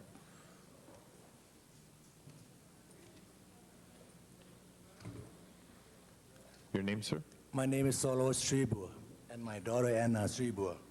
And I'm a farmer, Manchester Square. And reason I come over here because I got promised from the airport to buy a new home for my house after they bought my old house in Manchester. And now the airport give me a home. They get set up everything. They give me money to buy the house, and I'm looking for the house, and they accept that. And after that, we go to the ESCO. After we go to ESCO, and I told my landlord, I gotta get to the house because the airport's buy that house for me. And I'm so happy, my daughter is happy. And lately, about halfway go through, the airport sent me the paper, they stop everything. They take money back, they say no, they cannot give me money to buy the house. And after that, I just know where to go, no hope, no nothing. And my daughter and me just like nothing to go and no way to go. I just come over here for help, get my house, and just like keep my life going on with my daughter. Okay, thank you, sir. And everything just keep the halfway. Thank you very much, sir. The representative of the district will be glad to assist you as well as with her staff. Relocation issue, I'm happy to have my staff talk to you and work on this issue, understanding what the problem is and help to get a resolution. Okay, next speaker, please. Mr. President, Council, my name is Ms. Parrish. I'm a voluntary advocate for the Manchester Square residents. I'm here to put light on the situation with Mr. Schreiber. He is an example of the abuses of Manchester Square residents. I spoke to David Kissinger. He's aware of the problem. The situation is this. The airport has bought his home. They were required by law to give him relocation benefits. That's his entitlement payment. They issued him a payment after a year and 2 months of waiting and fighting. He had to rent a home for him and his daughter. After formerly being a homeowner himself, he became a renter while he waited a year and 2 months for this entitlement payment, which came. It came under the direction of Joyce Sloss, the new program director. Mr. Schreiber took that letter of entitlement and went immediately into escrow, where he's in escrow to buy a replacement home for him and his daughter as the law requires. Yesterday, Mr. Schreiber received a letter mandated by Ms. Sloss's boss, Samson Mengistu, saying we need to recall all that money, drop you out of escrow, and therefore leaving this gentleman and his daughter, soon to be homeless. He has given his 30-day notice to vacate his rental. This abuse is just reprehensible. It's unbelievable, and it should be stopped. And we are here to seek assistance because this came from top down. Thank you. We appreciate you bringing that to our attention. As Ms. Mizkowski has mentioned, I she'll wanted to get just right bring on to your it. attention one more thing, is that he left items of documentation for the council, each person to read. One of the security guards had that, so if there is documentation, it's 5 pages in length that Then each they will- person should have. They will be circulating that. Thank you very much. And our final speaker. Hi, Warren Williams with the Coalition for Blacks' Best Interests, and I just ask for a little more time, but I'll go as quickly as I can here. The first item is on item number 4. Again, we're thankful that that was approved at the last meeting. We did submit something in writing, though, in regards to it, and under the model of Chicago, the way it is that it has no teeth. In other words, something is there in the books now, but what it's going to do. The first part of Mr. Holden's motion, we commend Mr. Councilman Holden on his motion on this item, was that this city needs to take action to give redress for those descendants of people who were enslaved. What would this do in really making that regress something that is real and practical, that is long deserved by the citizens of Los Angeles? I just want to make a recommendation to this council that one of your monitors can be placed outside here somewhere, because I think it would assist much in some of the disruptions and things that happen. Okay, thank you, sir. President, I know that's an idea of yours to have some ambassador by the door to help. Good idea, but I know you're thinking about it. Thank you. Appreciate it. Thank you very much. On item number 22, Sir, I'm going to ask you to speak to items that were not on the agenda today. We finished acting on the items appearing on the agenda. yes, sir. Then on the public comment item, but I may speak on briefly on item number 45 was discussed earlier, sir? No, sir. We've already acted on those items. Okay. On tomorrow, we have a DAS march that's taking place at 54th and Normandy, going to Slauson and Normandy. The DAS march is just a march for fathers coming forward saying that, you know, we're proud to be fathers. We're urging everyone to come out in support of it. It speaks directly to also issues that some parents, as well as who are also fathers, often are not even supported by LAPD and others when there's violations of court orders, contempt of orders, and they're not seeing their children even under court orders. And therefore, they're denied a lot of times. I know a lot of times what I hear is that this council can do nothing on these issues. However, this council can make recommendations to the police commission. This council can be a voice to bring that type of balance into these issues. What time is the function tomorrow, sir? The function begins tomorrow at 11 o'clock. Again, it begins at 54th and Normandy. It's going to Slauson and Normandy, where Queenie Summers has the Normandy Street Festival beginning at 12, going to 7 p.m. and it's open to all. Thank you very much. We have one final speaker. Behind you. Next speaker, please. Sir, we need to keep moving. Thank you.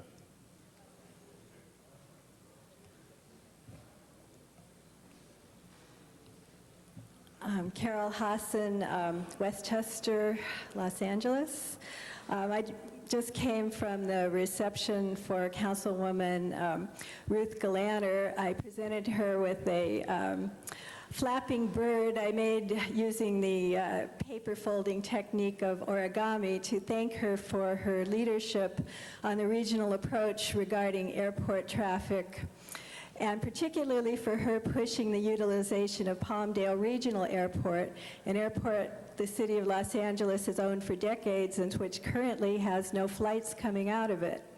I originally folded the flapping bird using a diagram of Mayor Hahn's Alternative D to the LAX master plan, but I couldn't get it to fly.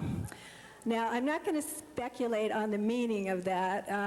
We're all going to be hearing a lot about Alternative D soon. I've heard it's got 8,000 pages, plus there are still alternatives A through C on the table, meaning thousands of pages for the community and indeed, I suppose, everyone in the city to go through. I really don't think 45 days, which is what I have heard the mayor wants to give us, is enough. And I urge you to use what influence you have with him to give our community a chance. Our community, the president of the Westchester Playa del Rey Neighborhood Council sent the mayor's office a letter requesting that.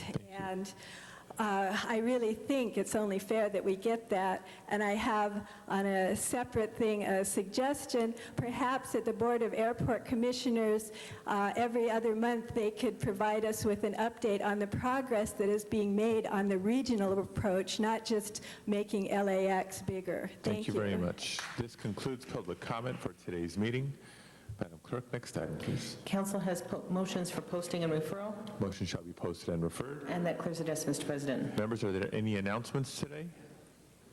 Ms. Hahn for an announcement. I know everybody already knows, but I wanted to make this official announcement that as of yesterday morning, I became a grandmother for the first time of the most, bar none, the most beautiful baby girl ever born to humankind.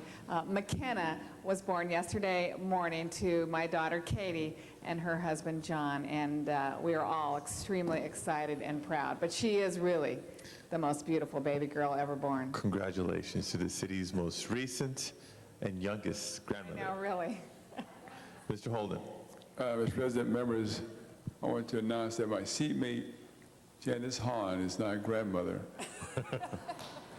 And the granddaughter is the most beautiful baby that's ever born. To humankind. Except her daughter, who's Katie. And the reason why Katie was the most beautiful baby ever born is because the President of the United States of America, holding Katie in his arms in Kenny Hahn, could I say Kenny Hahn? You can say Kenny Hahn. Kenny Hahn's office. And he looked at Supervisor Hahn, and we were there, and he says, Kenny, the most beautiful baby ever born in the world. So the most beautiful baby, of course, would have nothing more than the most beautiful baby. And there you are. I also want to say that tomorrow, my successor, Mr. Martin Ludlow, is being sworn in, so I'm told, at the stadium, Jackie Robinson Stadium, where Dorsey plays football. Is that it? Rancho. At Rancho. And I think it's like 9:30 in the morning, at 9:30 a.m. So all of those of you who live in the 10th District, and it's a big open field, should probably go out and give Mr. Ludlow some support. It's a tough job. It's not easy. The people decided that he should be the next council person, and you should give him help all you can. Be patient. It'll take some time for him to learn the job. But also know that I will be there when called upon to assist him in any way that I can. I also want you to know that since I've been serving with the President of the Council, once as a voting member, and then another time as a leader where he is now the President, that there have been some rocky days, as he said, as he was referring to Mr. Bernstein's early association with him as President. But that's always the case in the political arena. But I want you to know that in recent times, the President has risen above anything that you could perceive to be contentious. And what I view at this point in time, whereas he has no opposition, as we can know of at this time, he's been working well with all the other 14 members who are present and voting.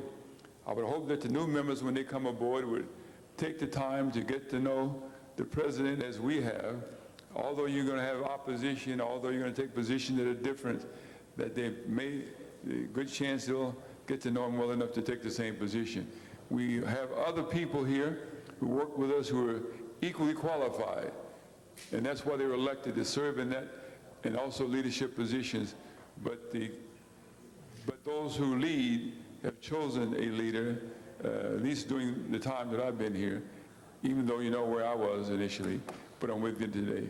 Thank you. Thank you, Mr. Holden. Other announcements? Mr. Labange. Yes, just two announcements. First, Councilmember Gruhl and I know Councilmember Weiss and Zine and Misikowski all join tomorrow with staff or others to support the Mulholland cleanup as the Santa Monica Mountains Conservancy clean Mulholland Drive, meeting in the morning, 8:30 at the base of Fryman Canyon Overlook, at the Fryman Canyon Overlook, just west of Laurel Canyon. We invite everybody out to join in cleaning up a wonderful site. And also, Mr. What time would that be, Mr. Labange? 8:30 in the morning, so we can do that before we go down to Martin Ludlow's swearing in, and thank you for that reminder. But Mr. Holden, when you gave that great eloquent speech, and you have given many great eloquent speeches, I thought it was appropriate, and maybe you have a shot, because I know you haven't had a chance to speak, members over there, that I wanted to make the last presentation to Nate Holden.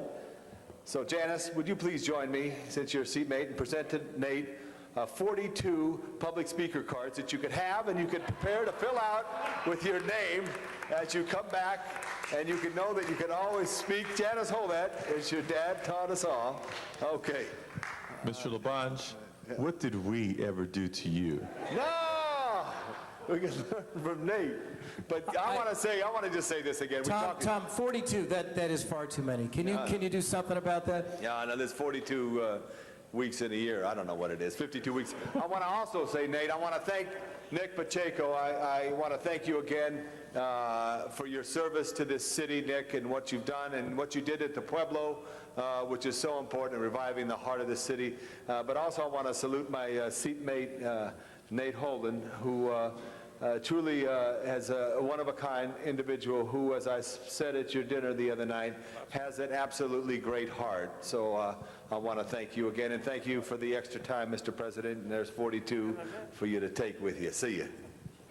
Other announcements? Mr. Pacheco. First of all, speaking of El Pueblo, I think this is my final day of work. On Monday, June 30th at 6:30 p.m., we are going to be placing the plaques, unveiling of the plaque for all the descendants of Los Pobladores. We have 11 plaques that we're going to be placing around El Kiosco to finally top off all the work we've been doing there to bring back El Pueblo. So I invite everyone. It's a great event. It's our birthplace of the city. So that should be, if everything goes as planned, my final act as a council member. I also wanted to tell you all, because I've been asked repeatedly, what am I doing next? So that's my announcement. My announcement is that I am going to be joining a boutique law firm that Sean Thaver has. It's at 888 South Figueroa Street. It's the 15th floor. Phone number for anyone is 213-489-1513. It's an AV-rated law firm. We are going to be specializing in employment law, medical malpractice defense, bankruptcy law, business law, dispute mediation, advising and defending municipalities, and specifically, Dennis and Chief, police officer defense when it comes to some of the municipalities. And it will be, at some point soon, a formal announcement when it becomes Thaver and Pacheco, and you'll get that invitation. So, Congratulations. Mr. Parks. Thank you, Mr. Chair. I just want to repeat an announcement because we're only going to have one day of work next week. But Nate Holden, 10th District, Jan Perry, 9th, and Janice Hahn, 15th, and Bernard Parks in the 8th District, along with Yvonne Burke, are putting on our fireworks extravaganza on July 4th at the Coliseum. It's the best price in town. It's free. And for those who attend the Lamert Park Vision Theater Jazz Festival, we'll also have shuttle buses taking you from Lamert Park to the Coliseum. And that's on the 4th. The Jazz Festival starts at 1 p.m. The shuttle bus will pick people up from 7:30 to 10:30, and the fireworks will start at dusk. Thank you, Mr. Parks. More on 4th of July events to come next Tuesday, but one correction. We have 4 days of work next week. 4th of July is a holiday. We have one day of council. Yeah, one day of council, I'm sorry. I thought it was on the 312, I'm sorry. Well, by today's clock, you probably will be on 312. Other announcements? And Councilmember Labange, there's 52 weeks in the year. Okay. Mr. Zine. I just want to make sure you counted right. I just an announcement that tomorrow the Warner Center Kiwanis will have a flag hanging ceremony along Ventura Boulevard between Topanga and DeSoto. They'll be doing that for the upcoming Independence Day. Also tomorrow between 10 and 2, meet your local elected official at Ventura and Canoga at the Whole Foods Market with all the concerns of the community, and thank you. Thank you, Mr. Zine. I, too, have a couple of announcements. First, tomorrow morning at 10 a.m. in Lakeview Terrace at Hanson Dam, we're going to be celebrating the grand opening of the Lakeview Terrace Library, the most sustainable, designed and built library and city facility, for that matter, throughout the city of Los Angeles. Tomorrow morning, 10 a.m., a new library in addition to the city's library system on the corner of Foothill and Osborne.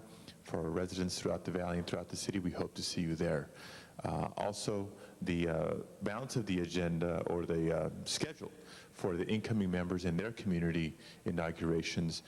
We've heard about Martin Ludlow's activities tomorrow evening. I believe it's a 6 p.m. Mass, 7 p.m. swearing in for Councilmember-elect Antonio Villaraigosa at Union Station. Take the red line if you can, promote public transportation. On Sunday from 1 p.m. to 3 p.m. at the North Valley YMCA will be the swearing in for Councilmember-elect Greg Smith. And on Monday, Mr. Labange, give us the details. Monday, and bring your hiking shoes. And all you know that we're hiking, you can come right into the historic merry-go-round area right by the historic merry-go-round in Park Central in Griffith Park at 5 p.m. In addition to, after the ceremony, we'll have free rides on the merry-go-round, and we've catered it with the greatest hot dogs that are served in the city from the 5th District, from Pink's Hot Dogs, right next to my district. So there's Pink's Hot Dogs for anyone who comes. And just use my name. Thank you. Put it on Tom's tab. Other announcements? You have the date for Tony's? Mr. Parks? No. Councilmember Cardenas is not scheduled to swearing in yet. I'm sure the invitations will get around when that is done. Other announcements? Adjourning motions. I want to recognize Councilmember Zine out of order to speak first. Thank you, Mr. And President. if I can ask everybody in the audience to please stand. Thank you, Mr. President. Colleagues, the request for adjourn in memory of a friend of a colleague in law enforcement, Detective Abe Barone. Detective Barone passed away June 25th. Abe was a Los Angeles Police homicide detective, and while on duty, died in a fatal traffic collision after being hit head-on by a truck on the 138 freeway. Abe and his partner were returning from an assignment. His partner, Detective Andrew Teague, is in critical condition in the hospital. They were following up on a gang investigation. They both were on the infamous list of 44, both very dedicated members of the Los Angeles Police Department. Abe was a 49-year-old homicide detective assigned to the Northeast Division. He'd been with the department for nearly 20 years. And he worked the toughest divisions of the city, working homicide and working gag enforcement detail. His funeral arrangements are pending at this time. They should be announced on Monday. Our prayers are with his family, his colleagues. He leaves his wife, Anne Marie, and a daughter, Lauren, 13 years of age. May Detective Abe Barone rest in peace. All members. Other tributes? Mr. I LaBonge. wanted for the poor detective and Detective Teague, who was in there. We don't know when our time comes, and these officers were working on an issue that is very important to Mr. Garcetti and my area in the north part of Los Angeles County. And this highway, which is just a two-lane highway, they were proceeding eastbound, and I think the fate of someone anxious to try to pass a Walmart semi came right into it, and Detective Barone turned his wheel in the opposite and took the full blunt of this tragedy. And you saw the picture in the Times this morning. In an instant, he was called to his maker. And it's so terrible, but we don't know. But these particular detectives worked extremely hard in the northeast part of Los Angeles and the districts that cover the Los Angeles River area. And they were very hard-charging, dedicated officers.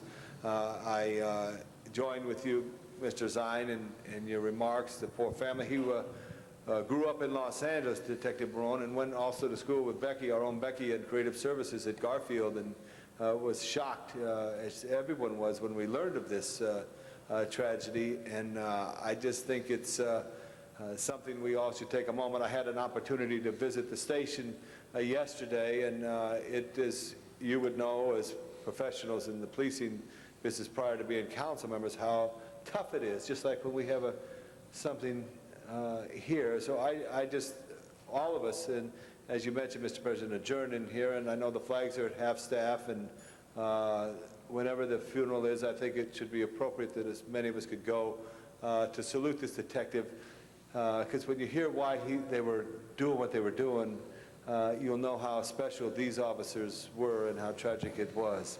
Thank you. Ms. Gruhl. Thank you, Mr. President. I'm saddened to adjourn in memory of Arnie Jean Robinson, a close family friend of Miranda Pastor, who's in our city clerk's office, passed away on June 17, 2003. Arnie was born on January 14, 1939, and grew up in Mississippi and Michigan. In 1955, she married Curtis Robinson Sr., and they settled in L.A. and raised 4 children. Curtis preceded her in death in 1995. She is survived by her children, Curtis Robinson Jr., Tony Robinson, Geraldine Robinson, Tracy Ann Robinson Irving, and 8 grandchildren. Thank you. Ms. Hahn. Thank you, Mr. President. Members, I have two requests for us to adjourn our meeting in memory of. Councilwoman Perry asked me to do this one for her since she wouldn't be here, and she would like us to adjourn in the memory of Homer James, who was a resident of her 9th district and a community activist. Mr. James moved to Los Angeles from Oklahoma after World War II, and his first home was on 41st and San Pedro, and he later moved to 1326 West 61st Street, where he passed away late last night at the age of 92. Mr. James was the president of the 61st Street Block Club for over 20 years and was a member of many community organizations, certainly the 9th District, but I think all of Los Angeles will miss his involvement in our city. And I'd also like to request that we adjourn today in the memory of James Starr, Jr., who passed away on June 19th. Pastor James Starr, Jr. was born on January 13th, 1929 in Arkansas, and again passed away on June 19th. He was a longtime resident of the 15th Council District, and he was the pastor who founded the Olive Grove Church of God in Christ, located on 112th and Broadway, 43 years ago. In celebration of his life, the church will host a community memorial service in his memory tonight at 7 p.m., and that's open to the public. The funeral services will be held at the church, the Olive Grove Church of God in Christ, on Saturday, this June 28th at 11 a.m. He is survived by his wife, 3 daughters, 1 son, and numerous grandchildren and great-grandchildren, and the many members of the church family. He was also the uncle of Simone Starr, who was a longtime field deputy for Rudy Zavornich. Thank you. Other tributes? Ms. Misikowski. Thank you, Mr. President. First of all, Mr. Harrido was able to give me the information that for Detective Barone, the funeral services are now going to be on Thursday at 10 a.m. in Whittier, Rose Hills. So for those, we have that advance notice to clear our calendars. So as Mr. Labange requested, as many council members, I think, attending that would be appropriate. And I'd also like to adjourn today in memory of 2 women. And this has been a really significant loss for someone I think we all know very well, Rob Glushan. His mother, Carol, passed away Tuesday after having suffered from cancer, and his mother-in-law, Lila Newman, passed away Monday. So this week, his family, he and Susie and their 3 kids, lost both mothers. They both lived in Encino. I've known Rob and Susie for a long time, and both mothers, in fact, both families, were very active in the Encino community up until the time a year ago when the district changed. Carol Glushan, Rob's mother, was active on a citizens committee working on whether or not an Haskell Avenue off-ramp should be closed off the 101, which has had some problems, but were it to be closed would create other problems in the neighborhood.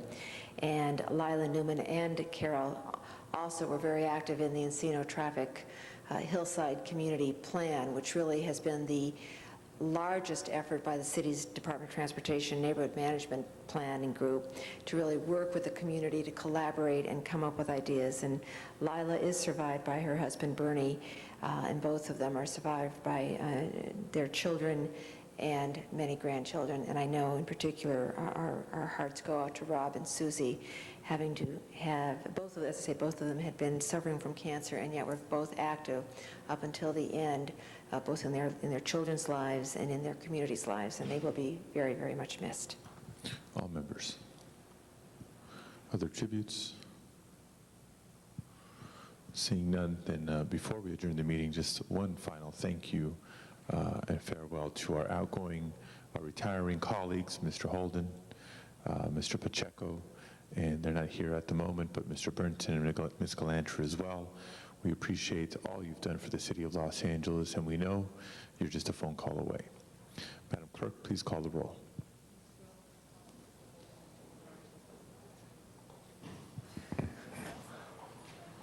Can I do a point of order and ask Mr. Holden to borrow the microphone right now from you for one last time, real quick? Get up there, Nate. You know what to say, Nate. Mr. Holden? This meeting is adjourned. I was expecting to hear, hold my time. This meeting.